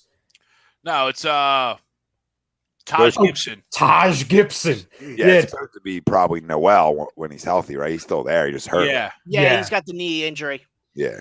But like both of those guys, to your point, Greg, Mitchell had 3 fouls, Taj Gibson had 2, and they just stopped attacking them. They're like, no, these guys are in foul trouble. And they're like, no, we're just gonna shoot from the perimeter. Is Noel a backup in New York? No, he starts. It's weird what they do. They paid him big money, right? He got his deal. Yeah, he starts for them. He starts for them. That's what I thought. No, I would hope for their sake Mitchell Robinson's not starting for them on a weekly basis. Yeah, I don't know what the hell that is. You guys got other names? Anybody else got some names? I think to me it's got to be Maxey, right? He's your only guy who can create, that I know of, who can create consistently. He can be consistent. It's got to be. You need the second year player to really step up. And like we talked about before, is he ready for the spot? Is he ready for the spotlight? He's gonna have the ball in his hand a lot. He's gonna be getting a lot of minutes. So to me, it's got to be Maxey, and I think that we need to understand, what is he, 20? Yeah. Yeah, 20. A lot of growing to do, man. He looks like a baby out there. He looks like a little baby out there playing with the big boys. But he's getting it done too. But hopefully we can see big games from him. But we got to understand that there's gonna be some growing pains, man. There's gonna be some definitely growing pains with him out there. Things he's gonna learn. We don't see the pick and roll like that because maybe he just doesn't know how to really run it. Does he, when to slide? Just that feel. Is Joe gonna slide, or is he going to take the pick? Is he roll? Does he hesitate? Does he jab step one way to get the guy to lean just a little bit to get that lane? Does he have somebody like Danny Green in the corner? Once they double Joe, does the ball, rotate? There's a lot of shit that goes into just running the pick and roll. It's just, there's a lot to it. So he's never been in that position like that at this level, and that takes time. I think point guard is a feel. You got to feel where all your guys are. Just like when we talk about Harden. Harden was talking about how he needs to understand and get a sense how people play. Maxey's the same way. Like he's got to get a sense of spacing, where everybody's going to be at. His shot, when does he go? You know what I mean? Well, what did he do last year? Right? Last year there was a point in time where he wasn't playing, and blah blah blah blah blah. Long story short, He got better as the season went on. He developed. He showed progress. Right. So it's hard for me not to think to everything you're saying, Nate, that he won't show us that. Right. That he's he a won't. smart player too, Tom. Like that's another thing. You got to be smart on the court. You know what I mean? Not everybody's smart. Yeah. You know what I mean? You can be skilled all you want, but like Russ. Russ is unreal skill, super freak athlete, but he makes a lot of dumb mistakes late in games. A lot. A lot of A dumb lot. mistakes late in games. So I wouldn't call him the smartest player, even though he's an elite player. You know what I mean? It goes a lot into it, man. There's a lot of nuances people don't think about when they think about basketball. And I think of all the things, like when you look at Maxey and you look at, the best ways that he could help this team, I think the one thing that he could do just right off the jump as he's learning some of these other things is just knocking down those open shots when they come to him. You know what I mean? Like that's the one thing. And again, he's obviously not going to be 100%, but it's kind of the same thing we have at Matisse, right? Like if you get that open shot, I need that made. I need that made more than not. And then we can let the other stuff play itself out, right? If Matisse makes those shots, you can let the defense then dominate what you do for this team. With Maxey, same thing. If you are able to hit those shots when they become open and available to you, then you can allow and we can allow those few growing pains that we see running the half-court offense and stuff like that, especially, then when you transition to the defensive end. We can allow them to work itself out as long as we know that those open shots are being made. You know what I love? The best thing we have on this team, though, is that nobody's scared to take the shot. Look at this guy, Mr. Wing in the house. Mr. Wing in the house just let us know because he's Uncle Ben. You know what I mean? Uncle Ben's pancake house. Uncle Ben's rice. Yep. Isn't there Uncle Ben's pancake house too? And freaking Oh yeah. Yeah, right. Uncle Bill's. Uncle Bill's. Well, Uncle Bill. I think there is an Uncle Ben's too, or a Ben's. I don't know. Whatever. We're gonna say there is. Yeah. I think that's a Rice. Uncle Ben's, isn't that a Rice? Yeah, it could be a pancake place too. And we're just gonna go with it, Ryan. Okay. I'll check. I'll let you know. Old bald black dude. Come on, man. Good coaches, man. All 5 of you. Where you been at? It's Rice, right? It's Rice. Yeah, It is Rice. I agree. It's Rice. I just Listen to the black guy talking about the black guy on the rice spot. I found him. I got him. I got Ben. Ben. Y'all all seen it. Nobody's debating it was rice too. I'm just asking, isn't there a pancake place? Nobody's debating. I'm telling you it's rice. But it's Bill's too. That's what it is. It's Bill's pancakes. They're having a It's Uncle sale. Bill's. They're having a sale. Who the hell goes to Bill's Pancakes? What the hell is that? Deliciousness. Deliciousness. They got peanut butter pancakes down there. Oh, my God. I like Down IHOP. where? Ocean City, New Jersey. Fucking Jersey. Oh, that Uncle Bill's. Oh, Yeah. You fucking Jersey guys. It's a good place. IHOP's I like pretty Uncle good. Bill's. It was in walking distance to my parents' place. Oh wow. That was dangerous. I think there's one in Long Yeah. Beach Island too, right? Long Beach Island. I don't go there. I don't know. No, they're just in. There's like 2 or 3 different locations in Ocean City. All right. Not a sponsor, by the way. Well, speaking of sponsors, we have a few. So Yeah. let's talk about our family at Gleason's Bar, where you can use Ooh. promo code A2D and get 10% off your You order. got one, Noah? Hell yeah, I've had a few beers at Gleason's. Oh, look, now you get a discount. So, out of town, PA, use promo code A2D, 10% off your order whenever you dine in, take out, or online. Gleason's Bar and Steaks.com is where you can find them, located 6700 Mill Creek Avenue. So, go check them out. Tell them A2D sent you. Use the promo code, get 10% off. It's a no-brainer. And listen, you know what else is a no-brainer? We got other stuff for you. FanUp. If you're not on it, go check it out. Daily NFL and NBA contests. It's the best way to enjoy fantasy sports. Win great prizes. Sign up today. Use promo code A2D for 5,000 bonus points. That's a $50 value. FanUp.app. Right on the Apple Store is where you can find. I know Ralphie's dabbling. I know Ralphie's all in, and I love it. I love it. Look at him. We got it. We grew a degenerate out of nowhere. Right. I don't know how the fucking guys fucking do it. You fucking ass. That shit was hilarious. And while we're here, let's grab another member so we can give YouTube more money. Become an A2D member. Not So that will age well. Sure, when they're scrubbing through that, it's going to go well. When the guy's got the fucking scrub brush out. Fucking raping us. Raping. I feel like I just spent like 2 weeks in a federal penitentiary. You know what I mean? I need that Manscaped sent to me ASAP the way they're going at me. Yeah, you got to get I need to clean Is up. there an ass cream? Is there an ass bomb? I need an ass bomb from Manscaped. Bomb. Become an HED member, though. $9.99 a month. Perks include picks from Nate Moss, Money Pop Podcast, as well as Willie Vegas. You get shout-outs. We're getting to it in November. We're going to work out the details for little members-only streams. And appearances on shows are always welcome. Everybody that's a member knows that. Some people just like to be behind the keyboard, and that's fine. But who's going to be the next member tonight? The link is right in the comment section. Become a goddamn member. Ryan just posted it too, but it's also pinned. All right, it's pinned on YouTube. All right, come on, Hugh. Hugh, win some money. Marky Mark, win some money. Where are y'all? Nick Knack. You might be a Knicks fan, but you're all about winning money. Let's 1K go. weekends. 1K Jay weekends. North. All my picks. 1K weekends from me. 1K weekends from Willie Vegas. Man, let's go. So who's going to become the member, baby? Do it. Do it. And then after that, go get 20% off and free shipping with the code HED at manscaped.com. Unlock your confidence and always use the right tools for the job with Manscaped. Here it is, Nate. You can tell the people about Patty Wax. Oh, yeah. What's going on over there? So this Sunday, Halloween, I need people to be good. Be excellent, as my friends from Santa Bood first podcast says. Be excellent. Be great. Be a good person. If you don't listen to MMM Barbecue, MMM are, the Phil Abundance. They're collecting camp at the Camp Out for Hunger. They've been doing it for over 20 years. We're having an event over at Patty Wax, 9241 Roosevelt Boulevard, Philadelphia, PA, 19114. Put in your MapQuest.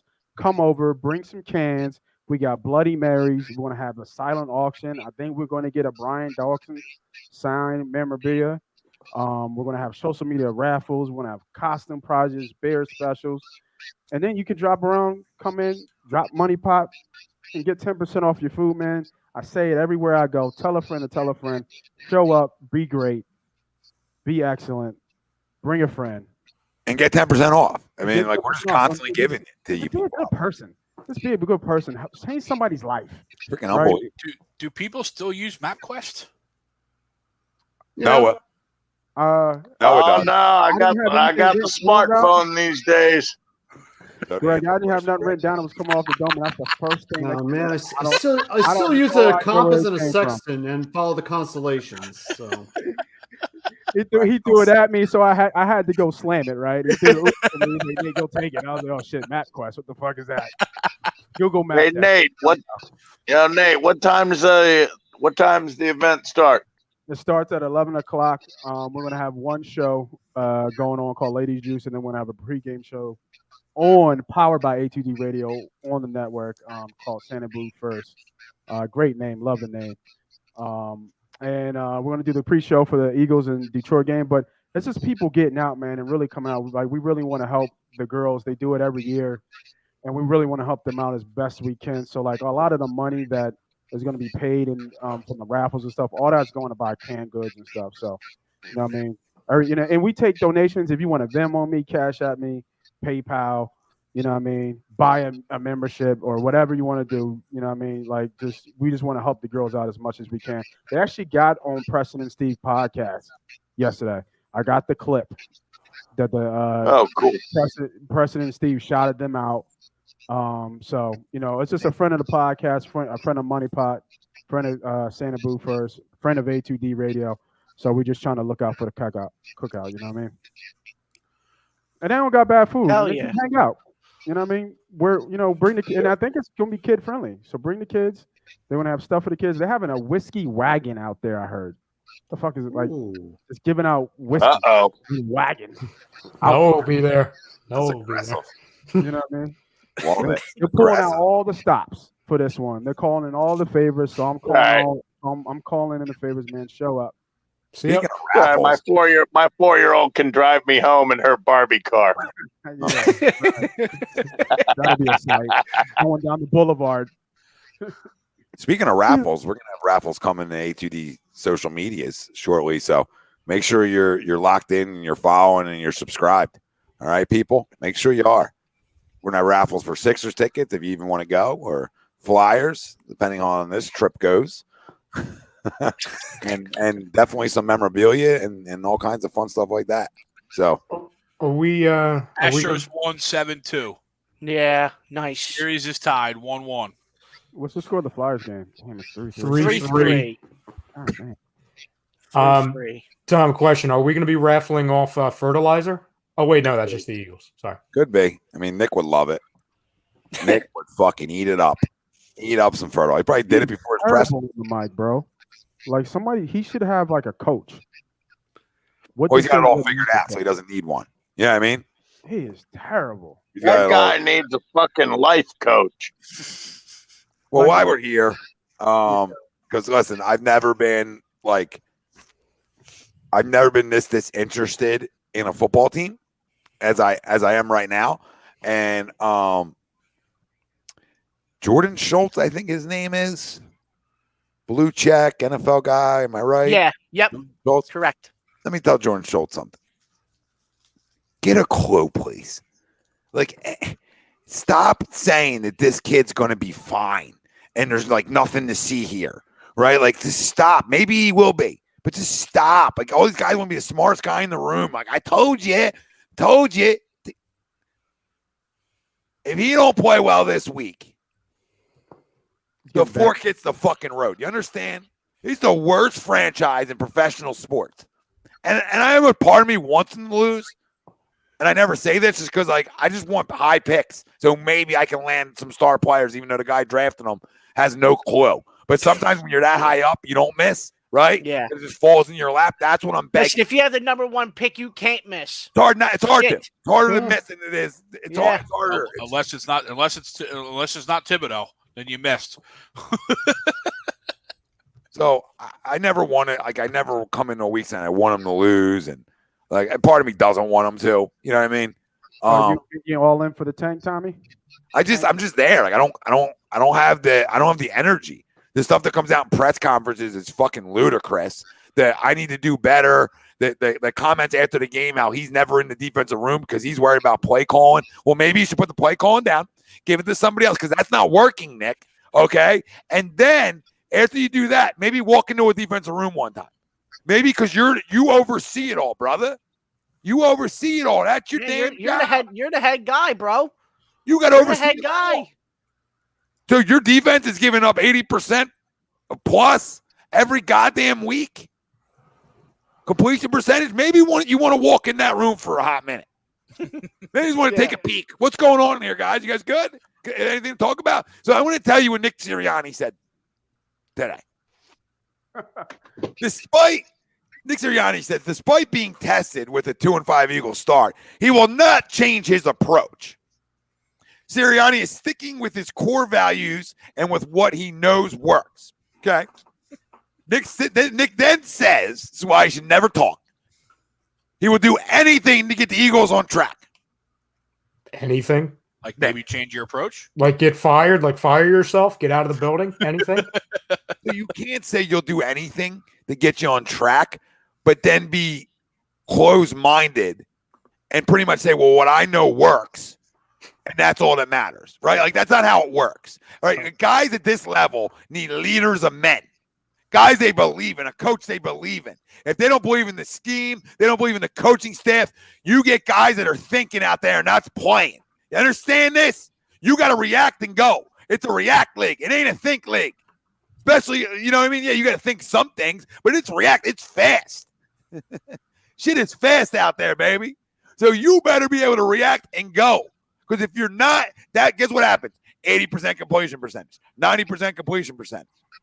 So there's a lot of stuff going on.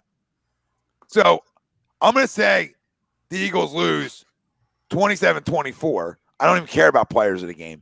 What I'm going to tell you is that you know it's going south when one of your stars says he don't do something on the football field. I don't play the screen. I don't get paid to play. Fletcher, newsflash, the reason you're in the league is because how well you played the screens at Mississippi State. All right? How well you played the screens while you're $100 million man is how well you played the screens when you came up into the show. So don't tell me you don't play the screen game. You get paid to play defense, which means anything that happens on the defense side, guess what, honey? You get paid for it. So if you're getting hit for an 80% completion percentage defensively, guess who it's on to? You. It's on all 11 of you because you ain't getting home. You ain't helping nobody out. So don't tell me what you do and don't do. All right? But isn't that you traded immediately? Isn't that indicative, though, of this season, right? We've never heard something like that from Fletch. No, Fletch right? has been buried by the book, Greg. We might hear concerns about, hey, how the total defense is playing in a given year, right? And hey, we're struggling here, we're struggling there. Who was that coach and who was for a while, and who was his defense coordinator? Yeah. So it's trustworthy people. It's. But even when Chip was here, he never outburst like that, right? Even though they were on the field a lot of the times during that 2 years. Maybe a few things to say, like nothing crazy though, but like, hey, we can't be on the field this much. Yeah, we can't do certain. But nothing to the point of this, right? Nothing to the point of like almost pure outright insubordination, right? You know what I mean? Like, what happens when you don't play well as a player? And on top of it, as a team. Yeah, right? You don't play well as a player in a team. You're he knows he's struggling. He absolutely knows it.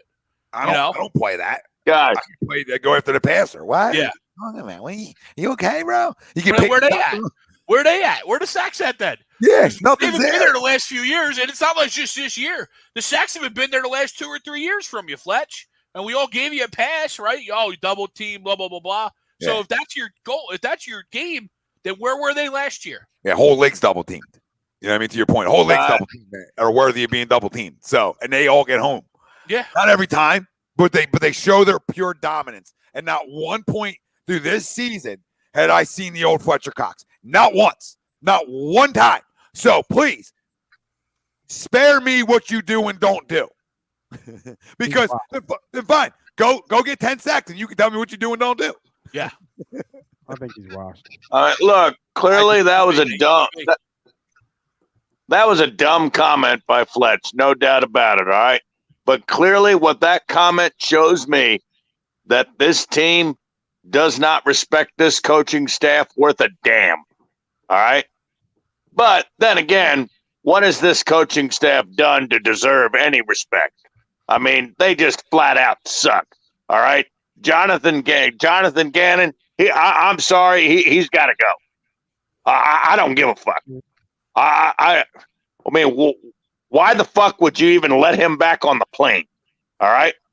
And as far as when the trade deadline comes, you know what?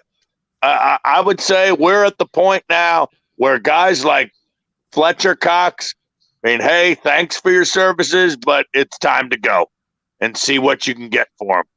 I mean, correct me if I'm wrong, but it seems like that, and don't get me wrong, Jeff and Howie are very culpable as well. All right, they are the biggest. They're their number one, number two guys to blame for all this crap. I mean, look, the bottom line is it's gotten to the point where it's time to clean house. I mean, completely clean this house down to the goddamn foundation. Okay. Well, why do I want to advocate with I'm you? about to give you 3 top 10 picks. Devil's advocate with you, though, Noah. You're never firing the general manager who's then going to go hire the replacement coaches. So unless of course, we're screwed because we know that Jeff isn't going to fire Howie. We know that. You and I both think it needs to happen. I'm sure everybody here. Jeffrey Lurie wanted to be the smartest guy in the room again. He wanted to hire the young, up-and-coming coach that has great philosophies and explosive offenses and A, B, C, and D. And he got called with his goddamn pants down. All right? And you're 100% right. Jonathan Gannon should got fired week 3. Week 3, you're gone. You're gone. Yeah. We thought Jim Schwartz was missionary. This dude takes you to a whole nother level. I mean, a whole nother level. And granted, does he have a ton of talent on defense? Nobody has enough that they should at least be competitive. They should be getting up 80, 90% completion percentage rates. That's a joke. That's a disgrace to the game of football. That's a disgrace to a city that loves their defense. All right, there's zero pressure. Yep. When you're struggling and you're giving up 90% completion rates, how about we bring 6 guys? Right? Like, how about we just Right. like try something? They're going to complete it anyway. And so you not might as well only are we bring getting more. zero pressure, but we're getting gashed by the run too. You And our red zone defense is absolute trash.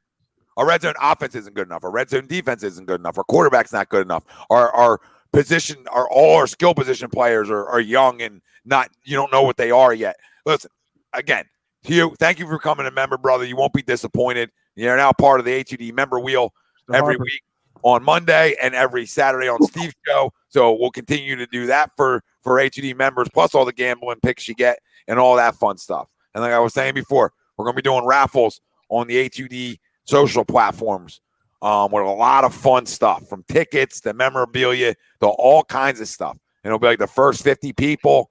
And I think we're going to have a lot of fun with it. And I think we're going to get a great reaction from it. And that's the next step I want to, I'm coming out. And I'm telling you guys, I'm telling the people the next step for us. So make sure you're following us on Facebook. Make sure you're following us on Instagram. Make sure you're following HUD Radio on Twitter. Make sure you're locked in. Your alerts are on. All right? $5, $10 entries are no-brainers.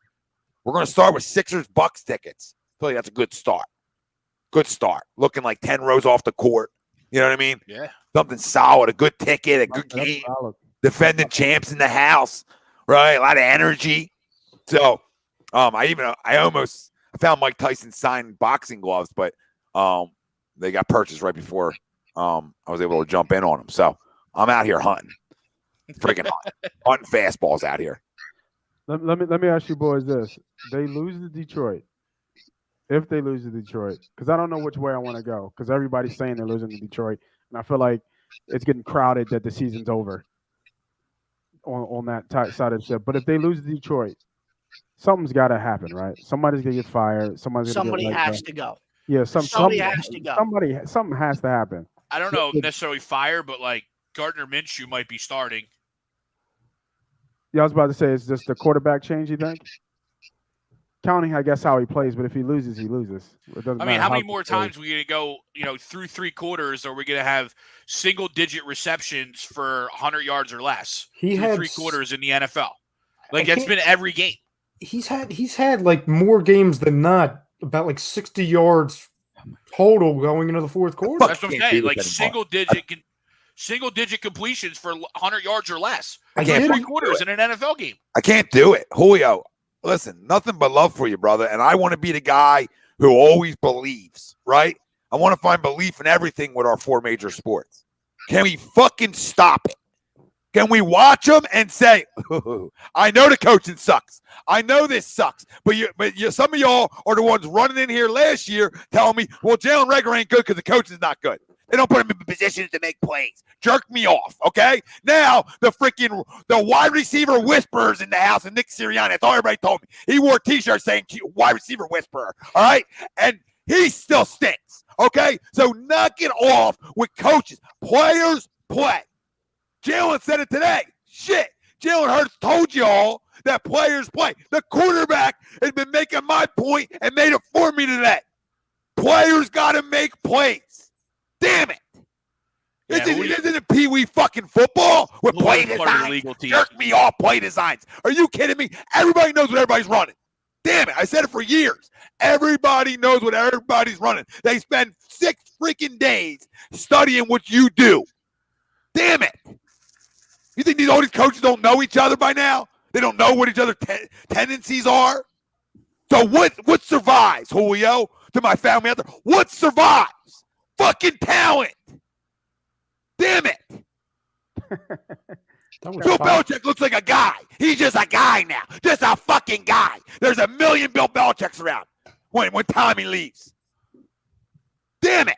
That was six damn it. Fuck. Throw that in there, too. I want to be right. All you guys know me. I'm the king of 11 fucking wins, right? Because I love it. I love it. I want to be great.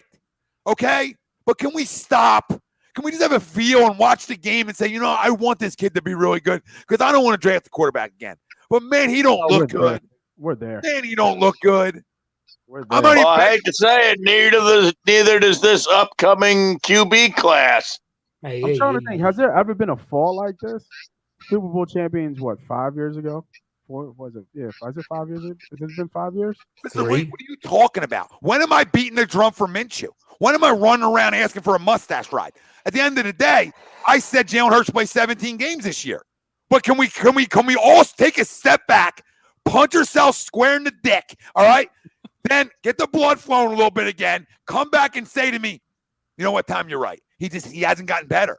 It's concerning. Can we be concerned, Mr. Wing? Can we take off the Homer Green shades and say for 5 seconds, I am concerned? Why can't I say that? Damn it, I was concerned after 12 games of Carson last year. I'll say like I said on Monday and on Sunday. You know what greatness does? You know what great quarterbacks do? They're like fucking Jesus. They save everybody in the organization. They make everybody look smart. My God, McVay don't look as smart with Jared Goff as he does with Matthew Stafford, right? Damn it. Can I help? Lock it. Lock it.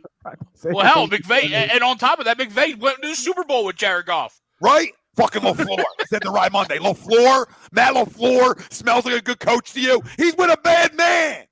Yeah. Damn it, I can coach the team. I ain't even call play designs. Aaron, you call it. We're huge. I own you. And who did we still own you? And who did we talk about on the flip side, Tom? Who did we say on the flip side? The guy down in Tennessee. That's a guy who knows how to run an offense with a limited guy and making Tannehill look better. Well, that's a guy who creates a culture of toughness and a culture, and that's why, Mike Vrabel has done a great job in Tennessee. He's a different type of culture there. It's built on the run game. It's built on toughness. It's built on beating you up, right? So it's different. So you can create something that's different than having to start a quarterback, of course, but you got to create that culture. You got to create a run game then. You got to have arguably the back of the decade when it's all going to be all said and done, all right? I mean, you're getting close to talking about back in the decade. I'm being serious with y'all. Adrian Peterson, cute. This dude beats you up after the first grouping, right? Once he gets to the second level, ain't nobody trying to dive into that. Ain't nobody, especially in the fourth quarter. Legs are tired, bodies beat up. Ain't nobody trying to get their beak wet on that. Nobody. And a guy in the league that's going to tell you, yeah, in the fourth quarter, I want to tackle him.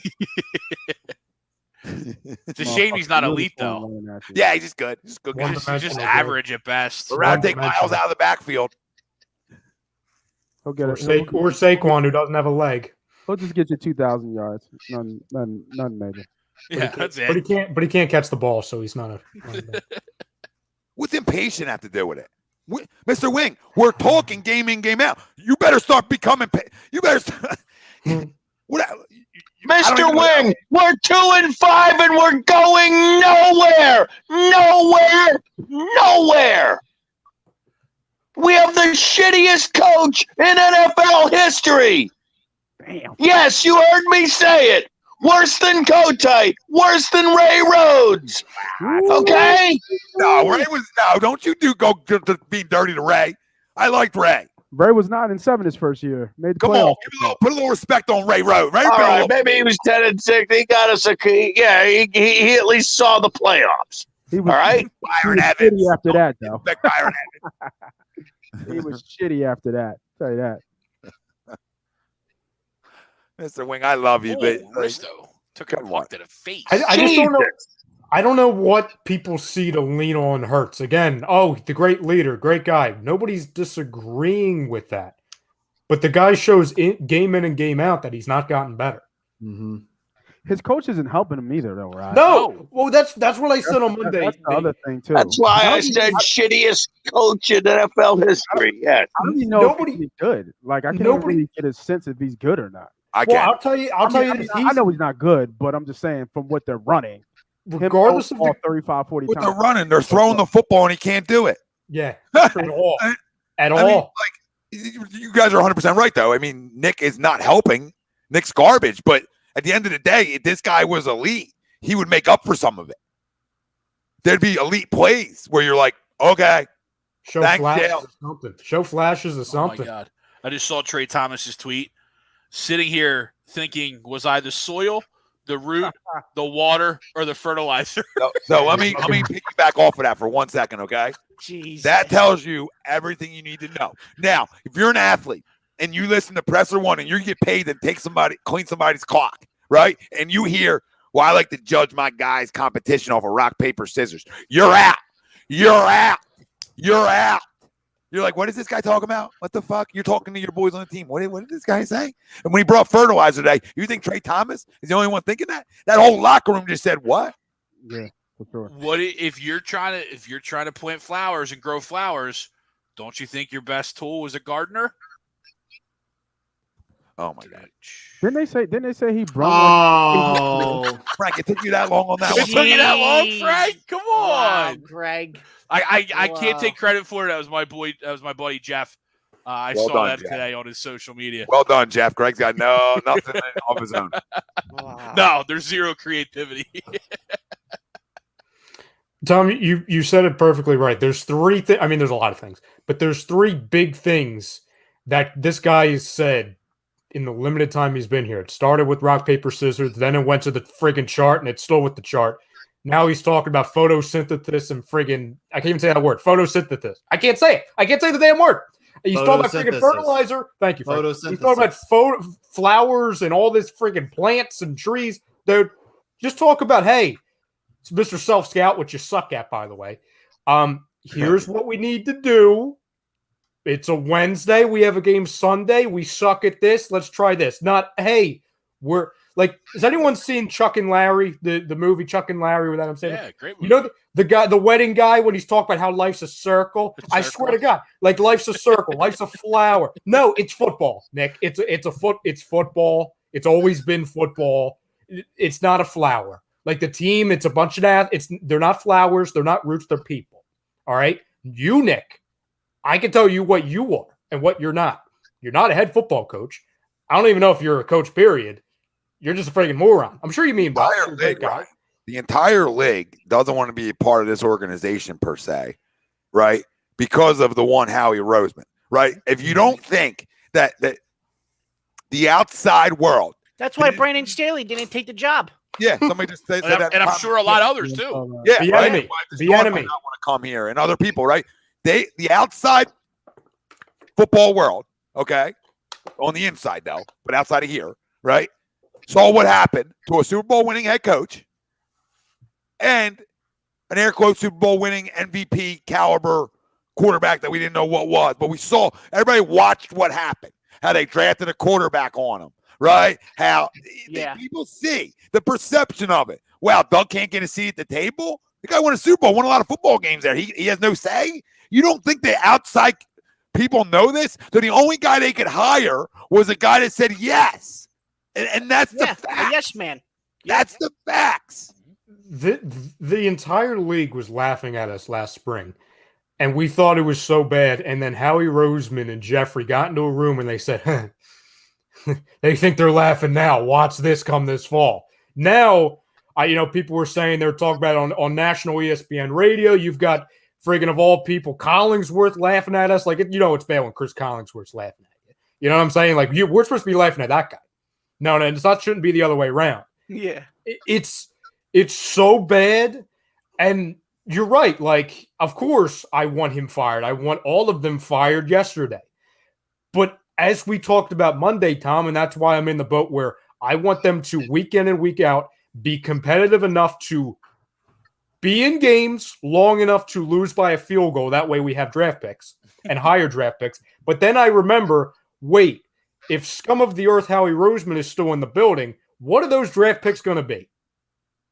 Because if anybody thinks, and maybe they're going to be first overall pick Ralph Del Vecchio. Wouldn't be surprised. Would not be surprised because he fifth wins overall pick. Frank Vespi. I mean, come on. No offense, boys, but They're gonna be shitty pits, is what you're trying to say, huh? I'll take that money. Fuck yeah, I would too. I'll take that money and hold a clipboard. Like, is anybody holding their breath thinking that he's going to somehow get fired this year? Like, I hear you. Like, everyone's saying, if he wasn't fired this offseason, he ain't getting fired this offseason. Thank you. And I hope I'm dead wrong. I hope while I completely agree with you, right? But if Nick doesn't work out, there's only one guy that this has got to hang on. But Greg, remember what they said in the spring? 3 to 5 year plan. So No, maybe I in hear their you. mind, it's working out just on schedule. I hear you. Well, Maybe I know Ruben Frank wrote an article today, and I sent an extra to Tommy and the guys. But I don't. You're right. We have 2 top 10, top 5 picks, and we expect Howie Roseman to be the guy that's going to draft him. And we're supposed to trust that. Like, he hasn't done anything in our past for us to trust him drafting. All the talent that we have on this team is from Andy or from Chip. Draft-wise, drafted players, like homegrown players. Right. Everything else, now, granted, he can make trades, he can sign players and kick the salary cap down and kill future years, but he hasn't done anything. Like, how many players under 24 do we have that are actually good? One. Matt Berg, we can absolutely say that, Matt Berg. Sure, the first pick was celebrated, but let's not act like we were all ecstatic about how this draft went. Don't act like we're ecstatic about how it looks right now. And I'm not saying any of them are busts, but let's not act. Sure, we can say, because he has a resume of missing or completely whiffing on everything when it comes to draft nights 1, 2, and 3. So, I'll give him credit for the first 2 picks, but I mean, I think I obviously think they're good picks.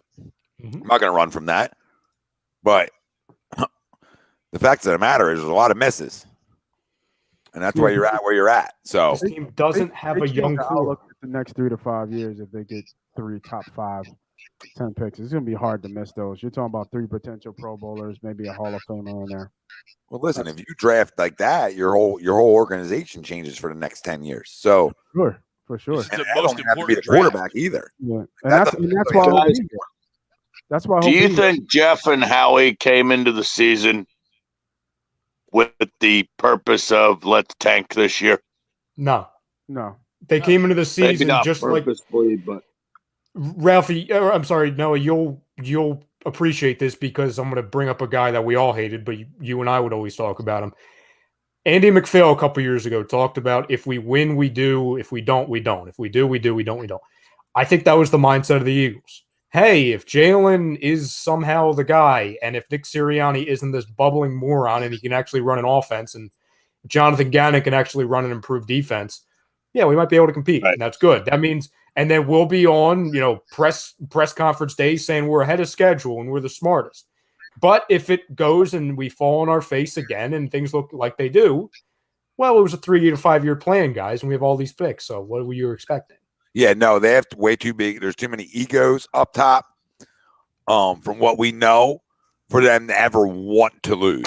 Maybe low expectations. May see how it goes. Like Rye said, if we win, awesome. If we're the smartest people ever, and if we lose, it's okay, right? And then they'll sell you on the assets. And I'll say one thing about Howie Roseman that I do know, and one thing about Jeffrey Lurie that I do know. With all the scrutiny we give him, I will say confidently that Jeffrey Lurie wants to win. Okay, like I say that confidently, and I got a lot of issues with Jeffrey Lurie. But it seems like he wants to win his way. Yeah, and that's by throwing the football on every down. Yes, it became winning. I'm not even talking about any of that stuff, but you're 100% right. His way or the highway type deal. But I'll say this about Howie Roseman. Howie Roseman is smart enough now, even though he's an accountant, okay? He's smart enough to know why you're hearing all these rumors that he needs a franchise quarterback.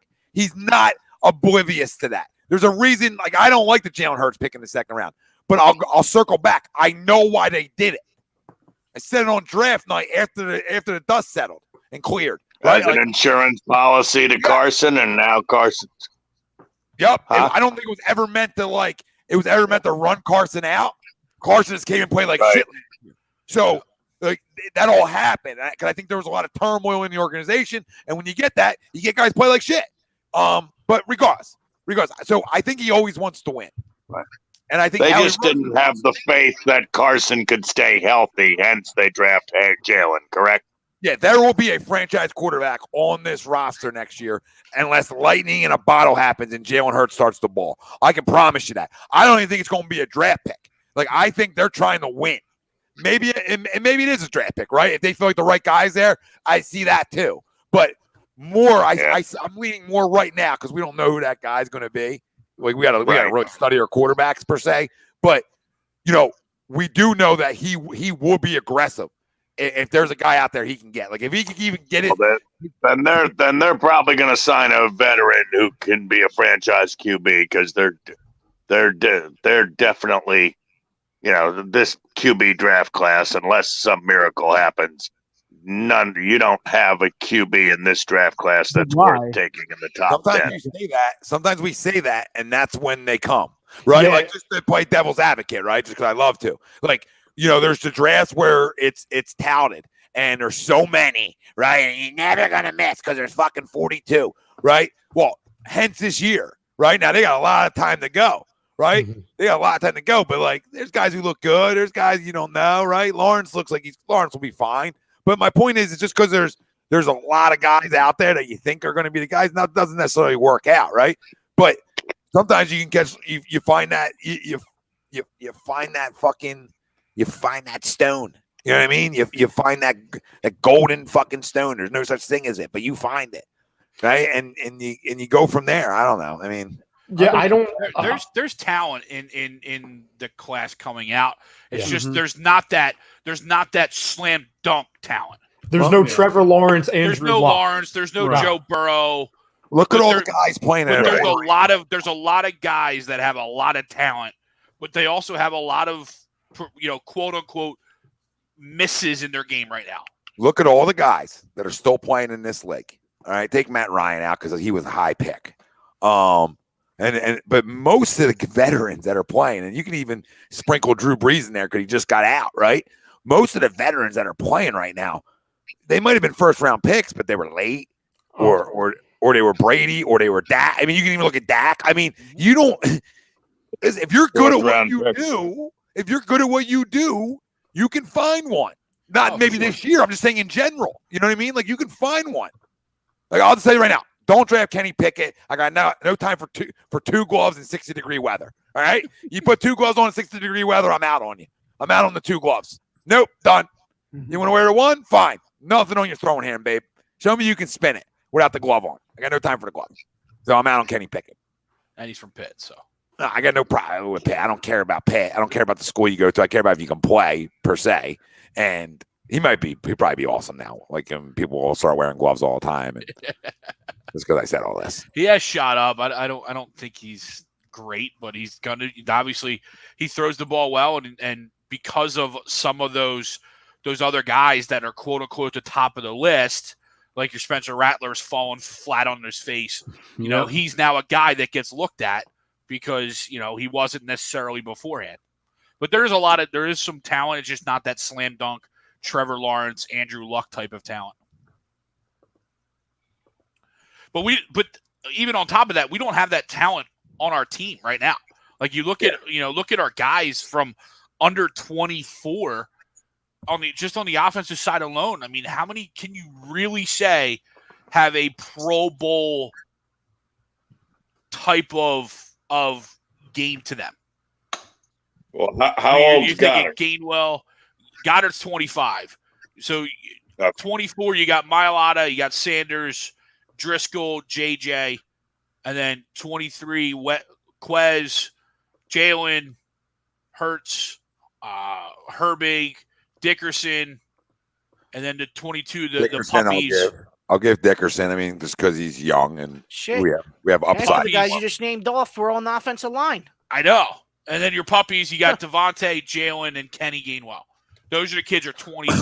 Well, Devontae's really the only one you can like on the offense. What 2, maybe 3? Yeah, maybe 3. 3, you're really pushing it. And 3's like Mailata to me. Yeah, I think you're pushing at 3. I think there's 2 guys. Maybe on your 1 offense under 24. What's the question again? Under 24, like talent guys that potentially could make a Pro Bowl. Like that's what you talent wise, right? Because you're what the 2 Bama guys. Yeah, right. That's probably it. Sanders, we know what he is. Thanks, Don. Oh, Don, thank you, brother. Don Lewis. Thank you, Don. Jordan Mailata might be that fringe guy just because he's now just getting to his, his starting capabilities, right? Other than that, you're right, Ralph. You got a whole bunch of offensive linemen. Which is fine. And I think solid guys, right? I mean, not taking shots at any of them. I think you have some solid guys like Mr. Wing. I agree with you. Watkins has potential, but to be a Pro Bowler, no. But to be a really good impact guy for you, absolutely. But Devontae Smith's the only guy that you can really say, like, that's a guy who could go to numerous Pro Bowls. Dickerson, I agree, hasn't played well, but he's also a rookie playing out of position on the offensive line, right? So not only is he a rookie, he's not playing center, he's playing guard. So that matters. I'm telling you, the footwork, the things you got to do for a rookie too, that's a lot. That's a lot. So that's coaches not putting a player in a position to succeed because they got injuries, and they got to do it. Right, and he wasn't supposed to play this quickly either. He wasn't. No, that's the whole point. He's got a bad leg. He's got a bad wheel. Yeah, like the goal was to give for me, right? Was for Salomao. I can't even say his name. Salomao and Brooks to play, so we didn't have to go there. And let him breathe. I don't think Brooks plays here again. I think they'll trade him. He's been hurt. He's more of a week. Yeah, he's more of a cut guy. I think Lane and him are more cut guys than trade. Lane? I think would make more. I think both of those are more like exits in the offseason. Starting over. Yeah, I think those are more. Yeah. Oh, Noah's rocking the old school pullover. Look at that. Go. Wow, I still have that one. There you go. I caught the logo out of the corner of my eye. Really, with Lane? Oh man, that's crazy. But the only issue with Lane, especially, is cutting him. We're eating all of that dead cap. Yeah, because he's one of those guys we kept pushing that contract down the line. Yeah, I don't personally need to release him. You know what I mean? Yeah. I mean Brooks, I can see because he's been hurt the last 2 to 3 years, and you're paying him some cash. But Lane, nah. So we got two, maybe three on the offensive side. Let's quickly go over to the defensive side again. 24 and under. Hey, Greg, before you go, let me just say one more thing so I can get out of here, man. Yeah. Just everybody, once again, like I said, on Sunday at 11 o'clock, Patty Wax. Come check us out, man. Like I said, man, be a good human being, change somebody's life, show up, bring some cans, have a good time, come dressed up, bring the kids, Save Money Pod to get 10% off your food. You're going to have drink specials, you have live podcasts, and let's see if we can get a win. Don't know if we will against Detroit. Who knows? But let's see if we get a win. Powered by A2D Radio, of course. I'll be in the building. So that's all I had to say, man. Come out, be a good person, be a good human, man. Change somebody's life. Facts. Hell yeah. Man. All right, fellas, I'm out of here. See you, Nate. See you, Nate. Yep. See you Sunday. Thanks, Adam. Go ahead, Greg. You're under 20. Yeah. So 24 and under from the defensive side. The guys that are 24: Raekwon Williams, Kayvon Wallace, Josh Sweat, Michael Jacquet, Sean Bradley. 23, we got Davion Taylor, Zach McPherson, a bunch of guys, Taron Jackson, who we just drafted, a bunch of guys I don't know, Mac McClain, Patrick Johnson, so Elijah Riley. And then your 22, Tay Gowan's 23, and your 22 pups, Josiah Scott, Marlon Tiobalu, and Milton Williams. Jesus. There's nothing there. Yeah, that's tough, dude. I mean, I'll throw Milton Williams just because he was a third-round pick, right? You know what I mean? But I don't even feel good about that. There's nothing there. The only Josh one to Sweat, play That's a whole lot of not good enough. You paid $40 million or whatever guaranteed to Josh Sweat, so I mean, I guess he's kind of got to be that guy, but that doesn't make me feel very good. Yeah, that's why you're almost stuck. I mean, at minimum, drafting 2 of your first 3 picks have to be defensive. Absolutely. And the only way you get away with an offensive player is if it's the quarterback position. Right. You know what I mean? Outside of that, I know best player on the board. I'm all for it, but I think this is more of a defensive loaded draft anyway. Especially top end. Yeah, like if you can have 2 top 5s, that's why it's important to lose Sunday. I'll just continue to say it. Don't matter fucking next April. Ain't gonna matter now. But Tom, I want to bring up one thing you mentioned about the hype around quarterbacks and everything. We talked about this back in the spring. We did it on a Monday, so I want to make sure I bring it up here because I have a list here of the quarterbacks selected in the top 10 since 2010, kind of like you did, Greg, where you're rattling off names. It's actually glaring when you look at who's actually going out to be like looks like a hit and who are the misses, right? So as much as, and I get it, like the guys that are hyped like Trevor Lawrence and Andrew Locks and guys like that, the generational guys, sure, you're going to lean on that. But I always bring up in 2015, that was one of the most hyped quarterback drafts in recent memory. And it was with Marcus Mariota and Jameis Winston. None of those are very good. But you remember how hyped that was? Like, oh, these are two generational talents. Some people compared Mariota to Andrew Luck at the time. So I'll just list it off going from 2010 to now. And we'll just see who's actually been a hit or not. Okay. Sam Bradford for the Rams. Mess. No. Sammy Sleeves, absolute hit. Yeah, like hit by a vehicle. That's how injured he was. Blaine Gabbert for the Jaguars. Pimp. He's still in the league, so that's gotta buy him something. Where is he? Is he still the He's backup? backing up Brady. Yeah, he's backing up Brady. I thought the kid they drafted is the backup. No, Kyle Trask is the third stringer. Jesus. But yeah, I mean he's still in the league, so you got to give him something. Yeah. He's doing a Chase Daniels right now. He's just getting a paycheck. Getting paychecks and rings. That's what he's doing. Jake Locker, Titan. No. Where is he? Retired. I think he's a car salesman somewhere. Cam Newton for the Panthers. Yes. This should be interesting. I remember Tom and I debated this That's back a in yes the for spring. me. That's a yes for me. I mean he was MVP, Yeah. went to Super Bowl. MVP, Super Yep. Bowl, 15-1. Yeah, absolutely. I agree. Yeah, I don't. I mean, it is what it is. I mean, he's not great, but he Yeah, but did what he what are we asking? We're asking like what guys are, what guys turned into being the guy? Because was in a guy for reality, Carolina. well, he was a guy for what? For a minute? You know what I mean? There's being a guy, and then He there's was a guy for more than a minute, though, Tommy. I mean, how many minutes? I mean, listen, how many minutes? I like Cam coming out of MVP, college. Super Bowl, 15-1. We can't bring up Sugar Bowl. Stop it. I mean, now we're going to college. I mean, we're I never asking. said. I never said. I said Super Bowl.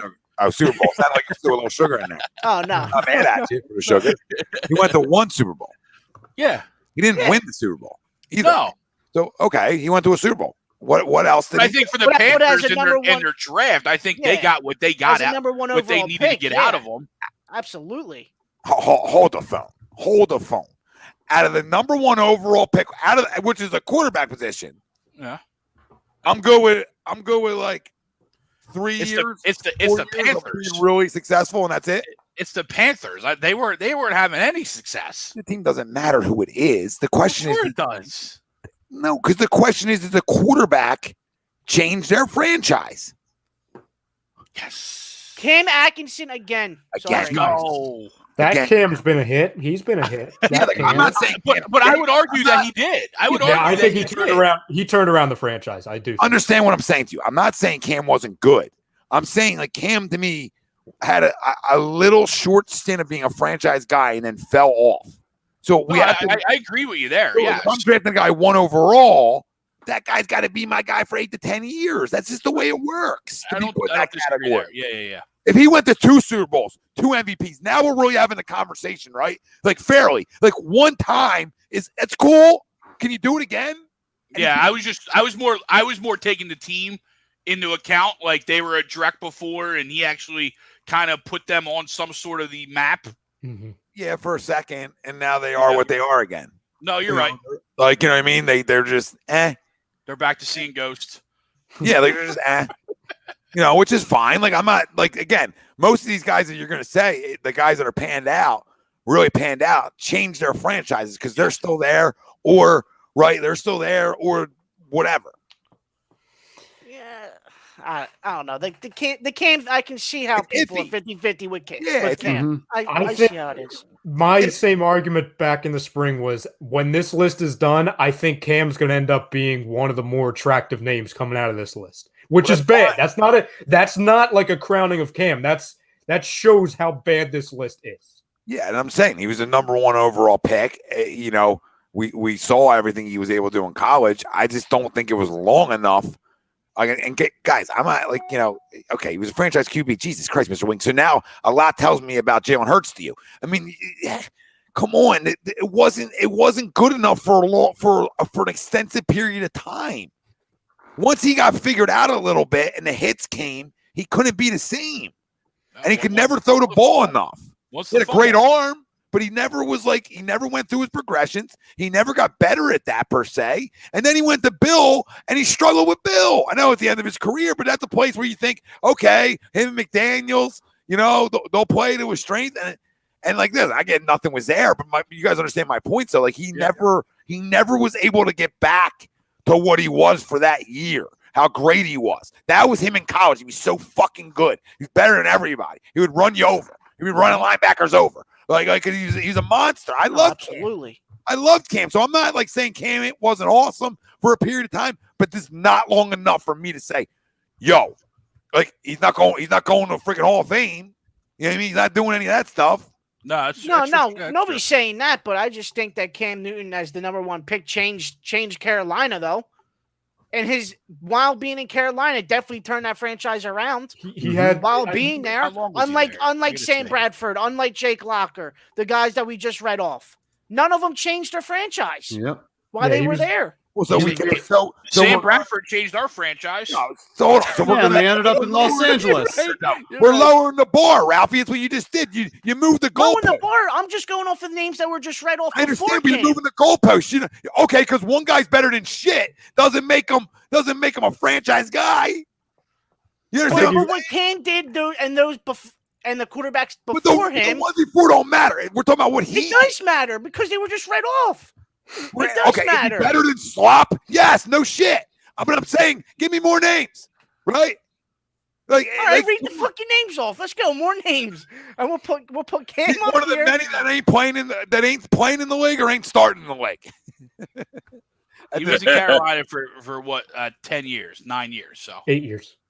Whatever. Was it 8? Yeah. Yeah, but I think the argument is that the first 5 years from draft to Super Bowl, he was a bona fide franchise quarterback that changed the outlook of that franchise. That's the argument. He doesn't jump on a fumble. Easily. Well, and then happens. But listen, when you have a ton of talent, and you're a number 1 overall pick. That's usually what happens. And then if you play at a high level, sure. But like the fact of the matter, where I'm talking about 4 or 5 years of it, and then it's like I would even forget he played in Carolina after that. Do you understand what I'm saying? Like it went that south for him. And I'm not even looking at his numbers. I'm just going off of what I'm trying to remember here. Is that it went that south that I forgot he even played there. Because he's either getting banged up or he wasn't good enough for and I totally get that. And that's why the whole argument is, you could be on one side or another. It's 50-50. Yeah, that's where I'm at where John's at. He is not a Hall of Famer, but he sure as hell ain't a bust. So don't miss, like, for you guys, like, don't understand what I'm saying to you. Like, Cam was a stud for a minute. But it's just, to me, it's like, wasn't long enough. I could have used a fucking solid 8 years of you being a pimp. Yeah. No, now my franchise really changed. Once he injured his throwing shoulder, was done. It was over. Yeah, like I'm not saying he didn't have the capabilities of doing it, but like I said, the injuries, trying to run over linebackers at this level doesn't work at this level for too long. And that's one of the biggest quarterbacks we'll see. Ryan Tannehill for the Dolphins. For the Dolphins now, not for the Titans. For the Dolphins, but I'm glad that he's having the career renaissance could he even in Tennessee. say for Tennessee either? I mean, I think more of it's on Derrick Henry. You know what I mean? But I don't even bring Tennessee into because this is about the teams that drafted him. You know what I'm saying? That then he didn't change Miami at all. No, that's just the question. Did he change their franchise, or was he worth? Do you look back and say, okay, was he worth the top 10 pick? And you can judge that however you want, whether that's Tannehill never was to me from the beginning because it was like a wide receiver trying to play quarterback. So I was going to say he wasn't even a real quarterback. Yeah. That's where I think not to go back, but I think that's where the argument comes in. Some people think Cam was worthy of the top 10 pick. He was but what went after Cam to tell me if he's worthy of the pick? Like that's, you know what I mean? I need to have those things in front of me to say, yeah, he was worthy of one. Like on the surface, yeah, I'm going to tell you he's worthy of one. But I just don't I wouldn't consider him my franchise quarterback per se. In a weird way. I don't know. It's a stupid argument. Jake Locker went 8. Gabbert went 10 in that draft.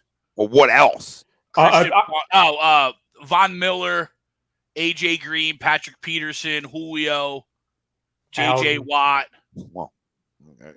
Robert Quinn, Kerrigan. Yeah. I'm not going to say those guys would have changed the franchise, but Cameron Jordan. Some of the names, yeah, they're a pretty good player. There's a lot of really good players in that draft. There are a lot of good players. Yeah. So I mean, I don't know. I'm not going to sit here and tell you that those guys are worthy of one over him. You know what I mean? I'm not going to go crazy there. But there's guys that I could make the argument for sure, and there's guys that obviously you make the argument for Cam. Like I think Von Miller, arguably you could say goes 1, and Carolina's pretty good shape. You know, well, you see what Von Miller meant to that. It's ironic, meant to the Super Bowl in which Cam Newton lost. I could say Peyton Manning stunk.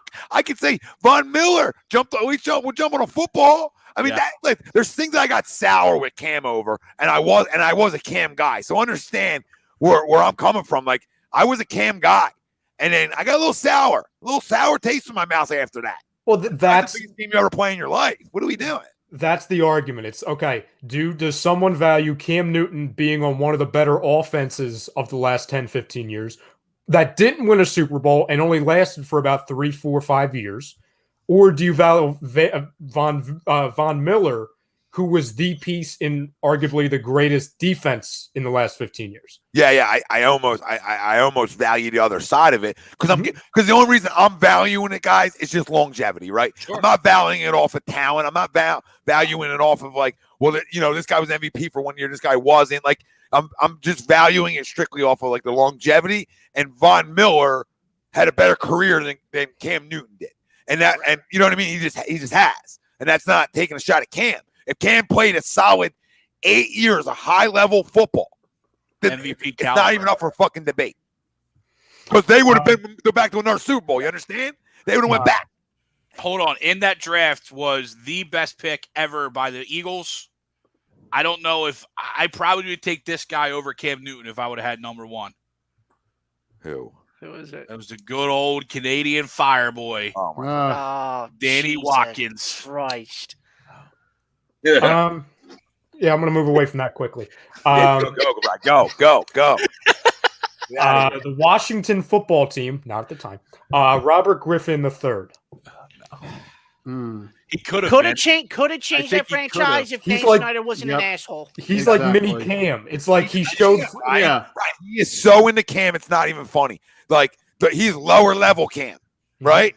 Like that's what he is. He's lower level Cam. He definitely he just got hurt a lot franchise quicker. Around if the owner never rushed him back. If they never rushed him back, he could have changed that franchise around. Or if you didn't draft another quarterback in that same draft 2 rounds later.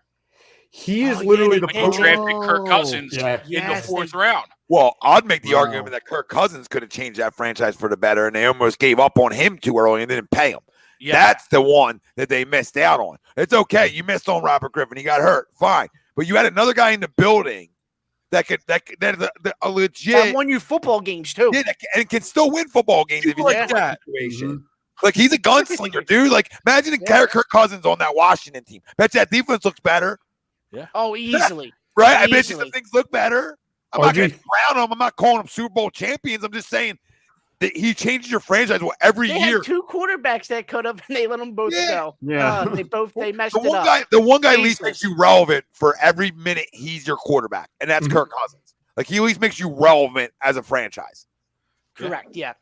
RG3 is literally the poster boy for what could have been. RG3 is another poster boy for running around too much. You're gonna get hurt. Simple. It'll be interesting to see what the answers are here. Indianapolis Colts draft Andrew Luck.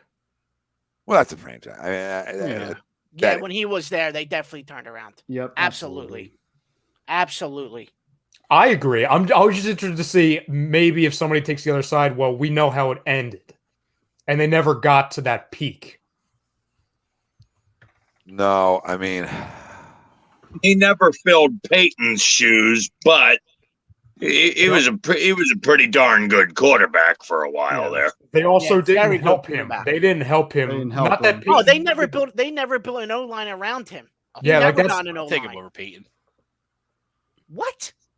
What are we doing? Oh, Greg. All It's right. too late for I thought you were. this. I thought you were.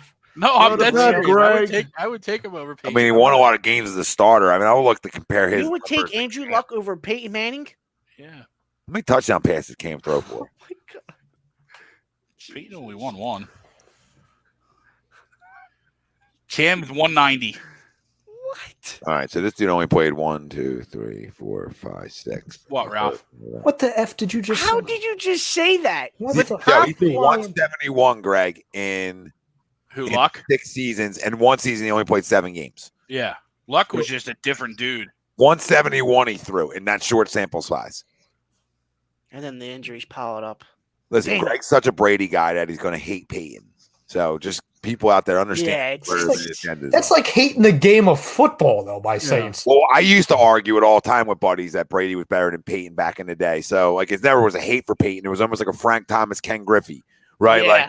Like Can't if you like liked both of one, them. you couldn't like the other in the moment. Like, that's sort of how it went. And it went the same way back in the day with Brady and Peyton all the time. There'd be arguments. Me and Wilson used to do it, right? Like, he loved Peyton, I love Brady. So it almost made you not like the other guy, right? So, Yeah. and the same thing with Griffey and Frank. Like, I was a big Griffey guy. I remember Wilson was a big Frank guy, right? So it's like, I love Frank, but it's almost like made you, almost hope he goes 0 for 4 with 4 Ks. You know what I mean? You're like, oh, come on, Frank. Come on. That was a fucking golden sombrero one time. Just to make your argument stick, if that makes sense. 'Cause Hey, Greg- boys, I got a call tonight. I got to be up in 3 hours. See ya, Noah. Oh, see you, Noah. Later now. I know. See ya, Noah. Oh, see ya, Noah. FYI, in case you care, yeah, I have the Eagles finally getting a win on the road. Jeez. Thanks, Noah. It'll be an ugly game, and they'll win 20. I don't know. Fuck, they'll win 17-13, Yeah. and each team will turn the ball over 5 times. Have a good night. Love See you, ya, bro. Noah. Ralph will be over to tuck Yeah. you in, brother. Get some sleep, man. All right, Can John. you guys give your score predictions before we? Are we still doing the quarterbacks? Jesus Christ! I was gonna fly through them. I didn't know the Cam thing was gonna be like that. You absolutely fucking knew it was gonna 17-13 Birds. See ya. Oh, boy. Later. See ya.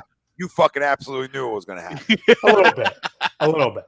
These next ones will be quick, maybe. Don, You Don, I reminded would not, me. I I would was not probably take going to Cliff say over agree, Peyton. right? I was probably going to say agree, and then you're like, "Well, I remember me in town." I'm like, "Fuck, I still on that island." We argued for 35 minutes on a Monday. I gotta go back. I said, I was going to say, yeah, I think so, and then It was our draft breakdown show, and it ended up being Cam. I'm like, Jesus. okay, spit them out. Blake Bortles. Any arguments? No. Jesus, move on. Mariota Titans. Next. No. No shot. Jameis Winston. No. Bucks. Nope. I mean, he set him up for the GOAT to come in. Oh my Yeah, God. realize that all he we didn't needed. change no franchise around. Yeah, No, all- he just Still changed it, 6 and but 10, it was the same 7 team, and 9, right? It was 4 the and same 12. team. Just goes. Let's to not show argue this. Yeah, Continue. exactly. Go ahead, move on. Please. Jared Goff Rams. Yes, Yes. Yes. because at the end of the day, it took them to a Super Bowl. But Yep. the bigger fact of the matter is they fucking stole Stafford. They got Because Stafford out of it. Yep. So there's like the combo mixed into him changing their franchise, and it was a move to LA. And honestly, they won a lot of football games for a minute. So I'll say, yeah, from where year one went, the on for Jared Goff, he had a hell of a career so I far. mean, If you before remember year Jared one, Goff, he had a hell of a before career. Jared Jeff Goff, Fisher? they couldn't even find a quarterback. No, at least they No. found stability because that's what Jared Goff's You know sort what I of mean? Like is, stable. Yeah, absolutely. they You're right, couldn't Ralph. Get one. They tried Um, No, they did. They did. In the words of Darren Morey, buckle in for this one. Carson Wentz Eagles. Yeah, absolutely. Yes. Yes. Yeah. I mean, he won a Super Bowl. Yep. I mean, not just like going back to Cam, right? Didn't just go there. He won. Now he didn't, but he set him up to Nick win. Big part. 11-2. 11-2 He before the was ACL. Arguably MVP. Yep. Right. So absolutely. Yep. I would say so. after all going through all those quarterbacks after McNabb with Yep. Vic and Cobb and Bradford. Yeah, listen, I Jeez, think absolutely. it's similar to Cam in a way, but I mean, again, they got a trophy out of it, so Yeah. I almost have to call it a success, or I change think the franchise or whatever. I think if we obviously we did, so it doesn't matter. It's a moot point. If we don't win that Super Bowl, I think it's exactly like Cam. It's worse. Actually, yes, it's worse because then it's only a one-hit wonder. Yeah. There's only one way that turns into a win for you in that Super Bowl. Now, if Cam won a Super Bowl, that conversation is different. You change a franchise, you got a trophy out of it. Fuck, you won. Trubisky Bears. No shot. No shot. The easiest answer on here. Josh Rosen Cardinals. Yes, he played for the Cardinals. Yeah. No. He told you how good he was going to be. Stinks. 9 teams passed me up. Yeah. I remember when he went to San Fran. There's people. The whole league already did too, Josh. He went to San Fran, and there's people on the network telling me how good he was going to be because he's with fucking that loser. Shanahan. Yeah, that loser. Yeah. They did the same thing when he went to Miami. They got Josh Rosen now. Fucking Garoppolo better look over his shoulder. And then the last part, this is more so projection wise. Josh Allen Bills looks good. Yes. Yes. Oh, it's not even a question. He changed another team that couldn't find a quarterback for God knows how many years. Yeah. It doesn't even matter what he does after this year. He already changed their franchise because they found one. So like that's almost a done deal. And he wasn't a slam dunk when he was drafted. There was a lot of questions around him, whether he was just a one-dimensional, like I could just throw a bomb, right? The touch, that integral, short mid-range game did he have? But no, he's absolutely yes. I can smell you, Mr. Wing. I can smell you. I smell now. I know you're a fucking Carson hater, and that's why you're all jailed up. I got you. I got you. We're not doing it. Go ahead. Played 4 quarters, not even all in the same game together. Jesus Christ. Let's go to one that's more fun. Let's go back to one that's more fun. Sam Darnold Jets. No. Yes. For the ghost, yes. Yes for the marketing. No for the franchise. Yes for pre-ghost. It wasn't Adam Gase's fault. He stinks. Yeah. Stories. Adam Gase is horrendous, by the way. Horrendous. Really. He's smiling right now. I don't know if he has the capabilities of smiling. I think his eyes might smile because how friggin' whatever those eyes are. But yeah, he looks good right now. Baker Mayfield Browns. Yes, absolutely. You want to talk about a team that was looking for quarterbacks? Jesus. Took them to the playoffs in year 2? Yep. 3? Yeah, it's still 2. like iffy, right? But yeah, where they were, it's hard to say he didn't. I am not to, like Baker's my son, right? So I'm not crowning this because I'll be honest with you. I think the thing that kills Baker Mayfield is get Odell Beckham Jr. off the field. Like I think it hurts him. Every time he plays, he's not as good. I feel like because he feels obligated to get him the football, and I hate that. I hate when a quarterback has to feel obligated to get a guy a football. You gotta be. He's so selfish, Odell. I feel like he hurts him. They're so much better without him, dude. They get fucking Peoples Jones and all these fucking guys you never heard of with like hyphens, just catching balls when he's not in. Like get him out, trade him. Even Jarvis Landry just fits in over there. You know what I mean? Like he's not an issue. Hey, Tom, I don't want to get you too excited, but I can map out a way to get Baker Mayfield on the Eagles next year, by the way. Listen, I love Baker. I don't know. I just don't know. Like, I don't know. You know what I mean? Like, there's weeks I'm like, okay. And then there's weeks I'm like, okay. That's exactly like, I don't know how I would feel about that. I mean, I'll take Baker Mayfield over what I have immediately. Right? Depending on what I had to give up to get him, immediately. What was that, Greg? Is it just because that was a hit on McDavid? Is that why it's a penalty? Oh, I thought you were saying something football. No. I'm watching. They just called TK for 6 minutes left in the third period. They're giving Edmonton a power play, and I didn't see the interference. Daniel Jones, Giants. No. Yes. Kyler Murray, Cardinals. Yes. No. Yes. Justin Herbert. Yes. Chargers. No. Oh, absolutely. Tua Tagovailoa. The only thing would, I mean, No. yes to Herbert, but like that franchise was already in a good spot. You know what I mean? Like you Who, just got Chargers? rid of, yeah, Yeah. I You don't just think they changed it because they had He- Phil up there. exactly. But he's a pimp though, to the point, right? He He's won't going to continue. he won't officially change it until they actually win a playoff game because Philip Rivers couldn't do that. That's the difference. But at least like for his sake, I mean, he's a pimp. Don't get me wrong. The answer is absolutely yes. Mm-hmm. He's doing what they hoped he would do when they drafted him, right? You know what I mean? I think he carried the franchise over into a good spot still. Yes. Where you have a franchise quarterback and you build around them. Yep. You know what I mean? And finally Joe Burrow. Yeah, absolutely. I mean, they didn't have one, and they haven't had one in a while. For a So while. I mean, they had Andy, and I didn't. Andy was okay, but they never could get over a hump. And I'm not saying they're going to get over a hump now. And that there's always questions of Joe Burrow playing 1 year of real football per se, right? And if that's a one-hit wonder or not, etc. And obviously it's not. So they nailed it. It looks like, and that one's the one that's like up in the air because it looks on the surface to be a home run, right? I like Joe, right? So it looks to be a home run from them. And they didn't, like I said, there's still time. We still got to wait and see. Like, did they have a winning year this year? Because last year they didn't. It's his rookie year, rightfully so, right? But did they end up finishing like winning that division or being a wild card team? Because I think if they do, then that's now done. That answer's now Trending towards that. Yes, you're absolutely right. Yeah. That's it for the quarterbacks. Nice. All right, let's do picks and locks and get the fuck out of here. Okay. Ralphie, you want to lead us off? We're not going to run through the whole. For the Eagles score, Just give a quick score. If you have the Eagles win and get I players, can't believe I say this. Eagles win 20-17. Player of the game, offensive side is going to be, let's go Dallas Goedert. Defensive side of the ball, let's go. Wow, I can't believe I'm saying this. Let's go Eric Wilson with an interception. Oh, Is he even playing? Almighty. Is he going a team? Might as well Singleton. 2-for-1 special. Yeah. I'm not going Eagles. Score 24-20 and no players of the game, even though DeAndre Swift. Because he exists. Frank?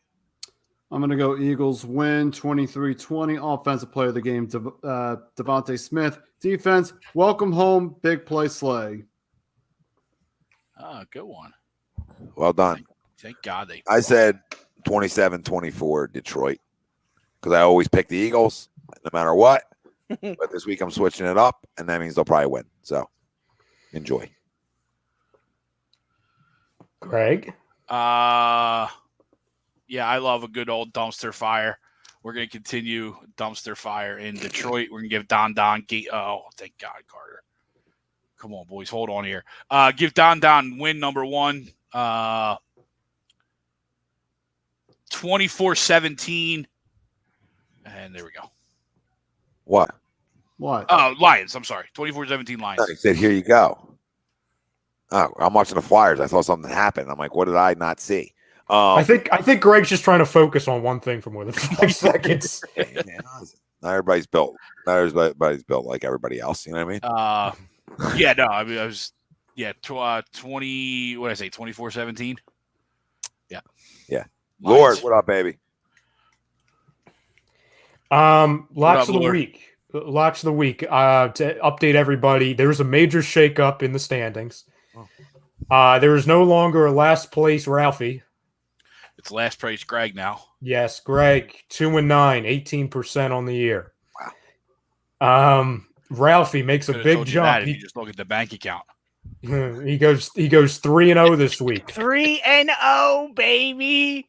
Let's go. He is up to 4-7 on the year, 36%. Boom, bang.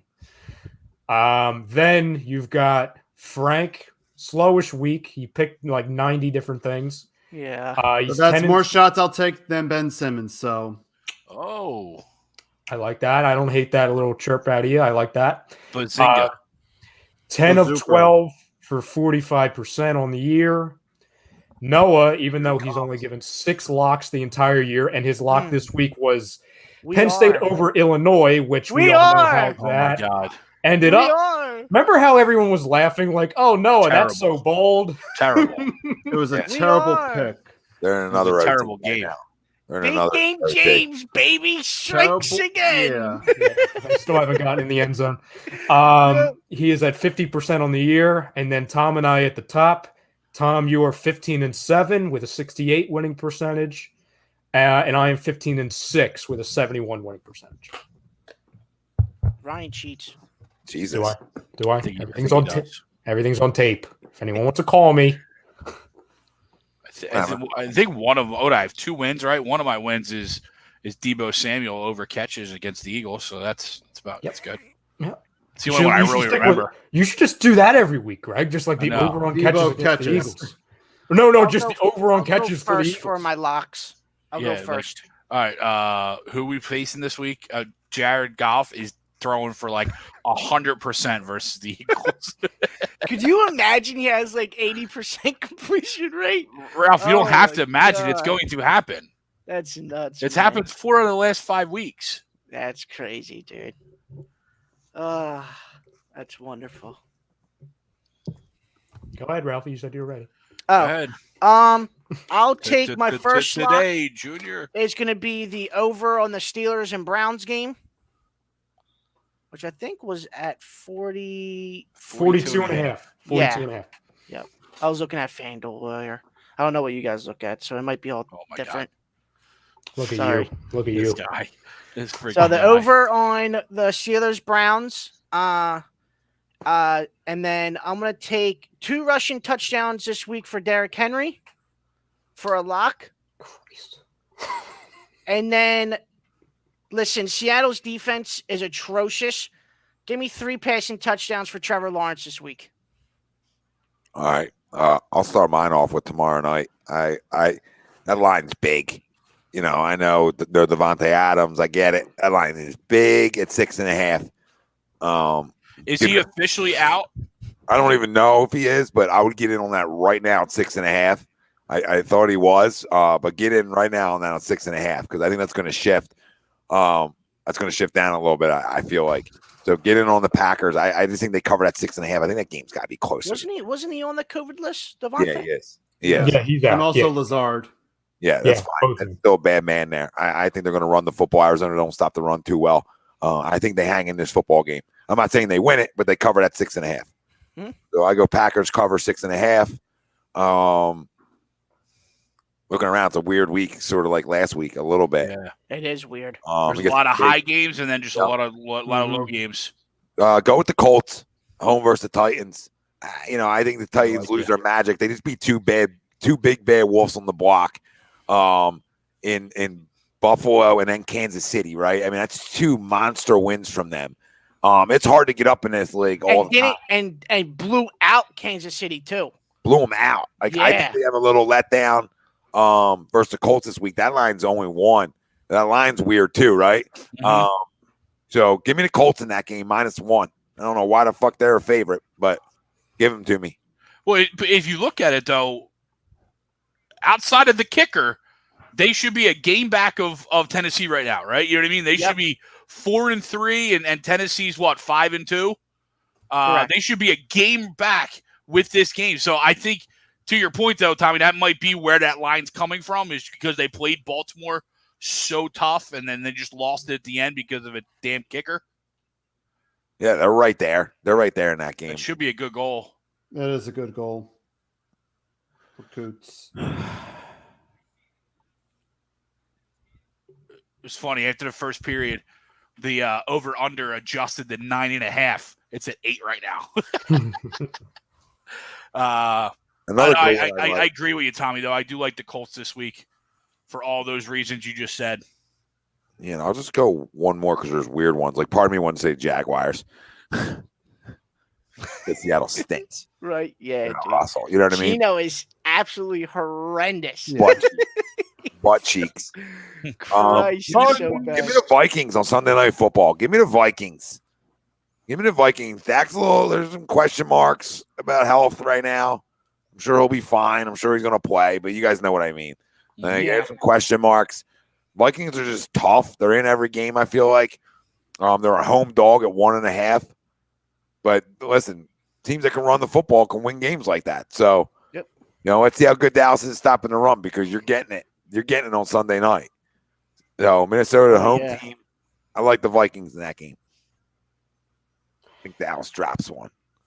Sorry, Molly. Sorry, Molly. I think you guys are fucking loaded. I just think loaded team. I just think this is how the league works sometimes. You're coming off a bye, right? Coming off a bye? Definitely yes. Yep, Correct. coming off a bye. Both teams coming off a bye. Both are? Yeah. I don't know. I mean, I think if there's a guy like their offense is just as explosive as the Cowboys, right? Are the Cowboys going to be able to take the football away as much as they have? I don't know. That's going to slow down for at least a week or two. I mean, nobody's going to take the ball away this many fucking times. So when's it coming? I think it comes this week. Kirk Cousins has done a better job of taking care of the football in years past. They do rely on their run game, but they got fucking pimps on the outside. Let's not forget. So I don't know. Minnesota's defense is a little cheekish to me, but maybe take the football away a few times. So there's my 3. I only got 3 this week. I'll go real quick. I'll have a little fun with this. That way there's a little face-off between Tom and I at the top. Tom takes Vikings over Dallas as his lock. I'll take Dallas over Vikings as one of mine. I think that they have the capability to point to the center to take pressure off of a Prescott, even if he isn't 100% by Sunday with the running game and everything that goes into it. So I'm going to say in a really close, I think it's going to be a really good game. A lot of people, even though the line has Dallas as an underdog, a lot of people around here think Dallas is going to blow them out. I'm not going that far, but I think Dallas. Dallas is the favorite. Oh, they are a favorite. Okay. Yes. Yeah, only 1.5. So it's 1.5. Oh, yeah. Yeah, so it's almost like a pick 'em. But yeah, they're a favorite. So, but whatever. I mean, that's so close that doesn't even matter. Yeah. The other 2, I only have 3 this week also. I'm not going to go Jags over Seahawks, but I'm going to go lock of the week number 2. Bet the under in that game. I know Trevor Lawrence is really good. This is more based off of the Seahawks. And I know the Seahawks have a really bad defense. So if they're going to move the ball, the Jaguars, that is, it would make sense for the Seahawks. But I would still take the under at 43.5. And finally, my most confident one in this, just take the over in total yards for DeAndre Swift. Just take the over and just go to bed. Any statistic, maybe just touchdowns, even if the over is 7. Take the over. Why not? Have a day. If DeAndre Swift exists on Sunday, just take the over. Good win, Flyers. Good win. Huge win against a very good Oilers team. Good start to the road trip. Great start to your trip. Great start. Let's hope they get one back against the Canucks tomorrow. Tom, Carter was shaky early, too, and he settled down, which is good. Oh, don't do that, Marky Mark. Tom, can we do that? Can we please Everybody have will be that? losing money. Just Please don't Ralphie. do that. I'm not doing it. I'm not doing it. The Ralphie Pot podcast. There's a little chart in the background. Frank, how many do you have this week, Frank? I got 5 this week. All right. First, I'm going to start off with tomorrow's game with Arizona versus Green Bay. I'm going to take the under at 50.5 points. Both teams have been, they've been hitting the unders. They've been hitting the unders for their games. So I'm going to go with the under at 50.5. Then over to the Titans-Colts game. I'm going to go Derrick Henry with the over on rush yards with 106.5. Then I'm going to go over to Pittsburgh and Cleveland. I'm going to take Pittsburgh with the spread at 3.5. Then over to Cincinnati against the Jets. I'm going to take Joe Burrow with the over in passing touchdowns once that gets released. Oh my God. And Christ. I'm going to fucking release yet, and you're making the pick. Look at you, you fucking degenerate. I love it. Go ahead. And that's how good he feels about it. Yeah, that's how I feel about it because the Jets have been absolute league. booty this season. Even though my guy Mike White is going to make his first career start. Mike White, baby. I was Ralphie. I almost made a bet with you saying, How's Mike White? Did he go to Western Kentucky? Yes, he did. did. Yes, Did he he? did. He's our quarterback this week. For He the is their Jets. quarterback Get the this fuck week. out of here. You're an issue. And you going, Joey? You got to go over with your guy. Go over with your guy. That's got to be one of your locks. What's his over? 1? Go over. Go over. Come on, Frank. And then for my last lock of the week, I'm going to take Kansas City with the money line against the Giants because the Chiefs really need a win. Yeah, you know what's funny is I'm on, my Survivor, and I have not used them or the Cardinals yet, which is good, right? Because I just haven't trusted them enough, right? So I haven't used either of them yet, and I might have to use Kansas City this week. Like I just don't know. You know what I mean? Like, well, you got to use them at some point, right? Like, is everybody in their suicide pool? Yeah, like I'm cruising, baby, right? Like, I'm Greg, cruising as well. Greg, you still in it? Tough. Oh, you're out. This is when it gets tough. This time of year is when it gets tough because you start to have to be even cleaner with your picks. You know what I mean? Yeah. Because once you use somebody, you can't use them anymore, right? Yeah. So that's where you're at. So I've not used Kansas City yet, and I want your guys' opinion. Do I use them this week? I don't know who else I use. Like, who are they going up against, Tom? Sorry, Giants, and they're in Kansas City. It's Monday Night Football. Monday Night Football, dude. That's You have to. There's that's no a slam dunk. Especially in the sea of red, the crowd. Yeah, there's no listen. There's no line. It's just pick them to win. They just got to win. Yeah. And here's the thing: if Saquon was there, they have freaking Devontae Booker. You know what I'm saying? Like that's. I like Devontae Booker though. He runs hard. So I mean, Kansas City don't want to stop nobody on the ground. Now I'm nervous. I don't like him like Saquon, but I'm just saying, he runs hard. Fuck. I think if you keep, I almost went Jack Seahawks like an asshole. I wouldn't do. I don't wait. I'm putting on Jack to win 2 in a row. I think it comes down to this, Tom. If the Kansas City Chiefs can't beat the Giants on prime time for you, I just feel like it's not meant to be this year. You know what I mean? I just think it's just not meant to be. Yeah, after an embarrassing loss. Yeah. Embarrassing. Mm-hmm. Yeah. I got to feel like they bounce back in a big way. And Mahomes is fine, right? Like he's okay. Yeah, he'll play. Yeah, I mean the line's 9.5. I'm sure he's Gucci. Yeah, he's dead. I mean, but yeah, I don't know. The last time I saw him, I mean, he got Jello for legs. So I can't take the Rams. I already took them. Right. I like to take whoever plays the Texans a lot. Yeah. That's really. I think the trend now is whoever's going to play the Texans or the Lions. Yeah, and or the Jets. I contemplate taking the Eagles, but I'm like, how am I doing that? No. Well, I'm just saying, you know what I mean, Greg, just circling the block. I'm who can I steal for a week, right? I mean, you already used the Bills, but that's a division game, so those are always scary. Bills are the Dolphins at home. Cardinals, I'm not taking the Cardinals versus Rodgers ever. I mean, you got the Bengals, but do you want to put your faith in a road team that's not very good traditionally, even though they are facing Western Kentucky? I could, but I don't know enough about this guy. Maybe he comes down and fucking spins it all around the yard. Did you? Though here's my little thing about one Mr. Mike White. Here's the scouting report. He does know how to throw the ball well, but he wasn't a starter he hasn't last started a game in 2016, so it's probably it's going to be a lot of rust shaking off for him. Don't Smoking Joe. Yeah, don't pick that. Joe Stokey. Tom, have you used either the football team or the Broncos yet? No, and they're playing each other, so I'm not touching that.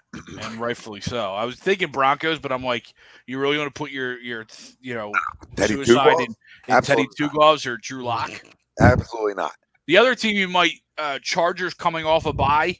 I mean, that could be a close game with the Patriots, but they're coming off a bye, so they're coming off a bye and a bad loss to Baltimore.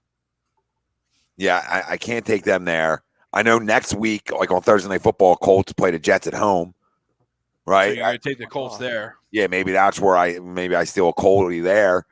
Dolphins play the Texans the following week.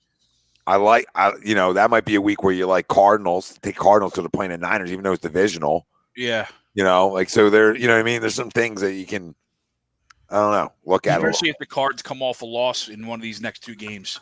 You know what I mean? Yeah, and then you take them again. You know what I mean? You take them, and then you're like, because they come back, they flip that switch. You said you used the Rams already? Yeah. Okay. Yeah, just take Kansas City. If they can't do that, then I'll spit them out to you real quick because takes 2 seconds on who I used. I used through the year. I used the Rams week 1, Green Bay, Baltimore, Buffalo, Dallas. Oh, sorry, I already used Indy, and I used Arizona. I used Indy when they played the Texans and smoked them. Okay. So they're all teams I used. And you used Arizona already? If Kansas City can't beat New York, the Giants on Monday night, then Yeah. And I've not used Arizona, no. Okay. Yeah, go with the Chiefs. That's where I think you go. Oh, Greg, I've not used Tampa either. Oh. They're going against the Saints. With the Saints. Yeah, no, I Saints won't touch them this week. Absolutely not. I almost made the Saints a lock because I don't know. Just because it's the line. But there's gonna be that week where I get to use them. Mm-hmm. Oh yeah. Oh, I mean, you can use both of those teams whenever they face the friggin' Panthers. God. Well, I think that's might be next week for the Bucks, right? The next 2 weeks. No, they go. Oh no, they use them late. Actually, they play them late. They go They play back-to-back weight. They go at Washington, home versus the Giants. Oh, home versus the Giants. Did you use the Chargers? They go. I'm sorry. They go bye after the Saints. They did you use the Chargers yet? I don't think I know they play New England, but it's in Los Angeles. Yeah, I don't love it. I don't love it. No, I've not used the Chargers. I like to wait on them. Chargers coming off a bye though. Yeah, I like to wait on them a little bit. I got them Arizona. Goes all the way until week 18, right? Yeah. Yeah. It goes all year. I mean, it goes until the last person's in. Gotcha. Yep. So, yeah. Well, right. You finish your locks? I already did. Yeah. You got them all 700 of them. I'll give a couple here. I agree with Tommy. I like the Colts. On Sunday. I like Carson Wentz over 245 yards passing. Okay. John, it's just tough to. I hear you, John. It's just tough to put all your hopes and dreams on a road team that's traditionally bad. In the Bengals. So we got Carson over 245 passing yards. I'm going to go A.J. Dillon over 32.5 rushing yards. Okay. For tomorrow night? For the Packers. Jones isn't playing? No, he is. Oh. Just they're going to be without. They're going to be without Devontae, and it means my fantasy team's going to suck. Thanks, buddy. Appreciate it. God damn, we're still testing for freaking COVID. Jesus Christ. That's 3. And Matt Stafford over whatever touchdowns that come out. It's not out there yet, but Matt Stafford over his touchdowns. All right. I need some MVP points. Oh yeah, you did take them for MVP, right? I got a couple out there. I got a few out there. Good thing is if any one of them hit, makes up for all the investment on all of them. So, boom. I only want some money in NBA. An NBA daily. Did you? Yeah, on 20 on a 5 and 7 on a 3. Giddy up. Boom. Finally. It was. I did Cleveland Clippers, and I went heavy. I went heavy Cleveland. Did Cleveland win that game? Yeah, they won 92-79. Clippers coming off. Clippers. Yeah, Clippers come off a back-to-back. It's back-to-back for the Clippers. Yeah. We're 1-3. Uh-oh. Yeah, I took Dexon, George, Mobley, Garland, Zubac, man. So is Mobley making that team legit, you think? They're decent. He's causing a lot of havoc on the defensive end through 4 games. Through 4. All right, boys. Great show. We're always brought to you by the Counseling Center and Sunrise Detox. We know many of our families deal with mental health and addiction issues. We're happy to support the Counseling Center and Sunrise Detox. If you need help, please call 856-651-8117. Our good friend Rob Lutman. We appreciate you all for listening. It was a long one, but this is what we do. We power through. Play some of our locks. Don't play others. Become an A2D member. Real simple. $9.99 a month. Get your picks, baby. Lock it in, Marky. All right. That's where we're going. Let's go. Boom. Lock it in. Later, guys. Thanks for joining us. Thanks all. You know Love you. all our names. You know everybody that was on tonight. It's too late to go through it. We're out.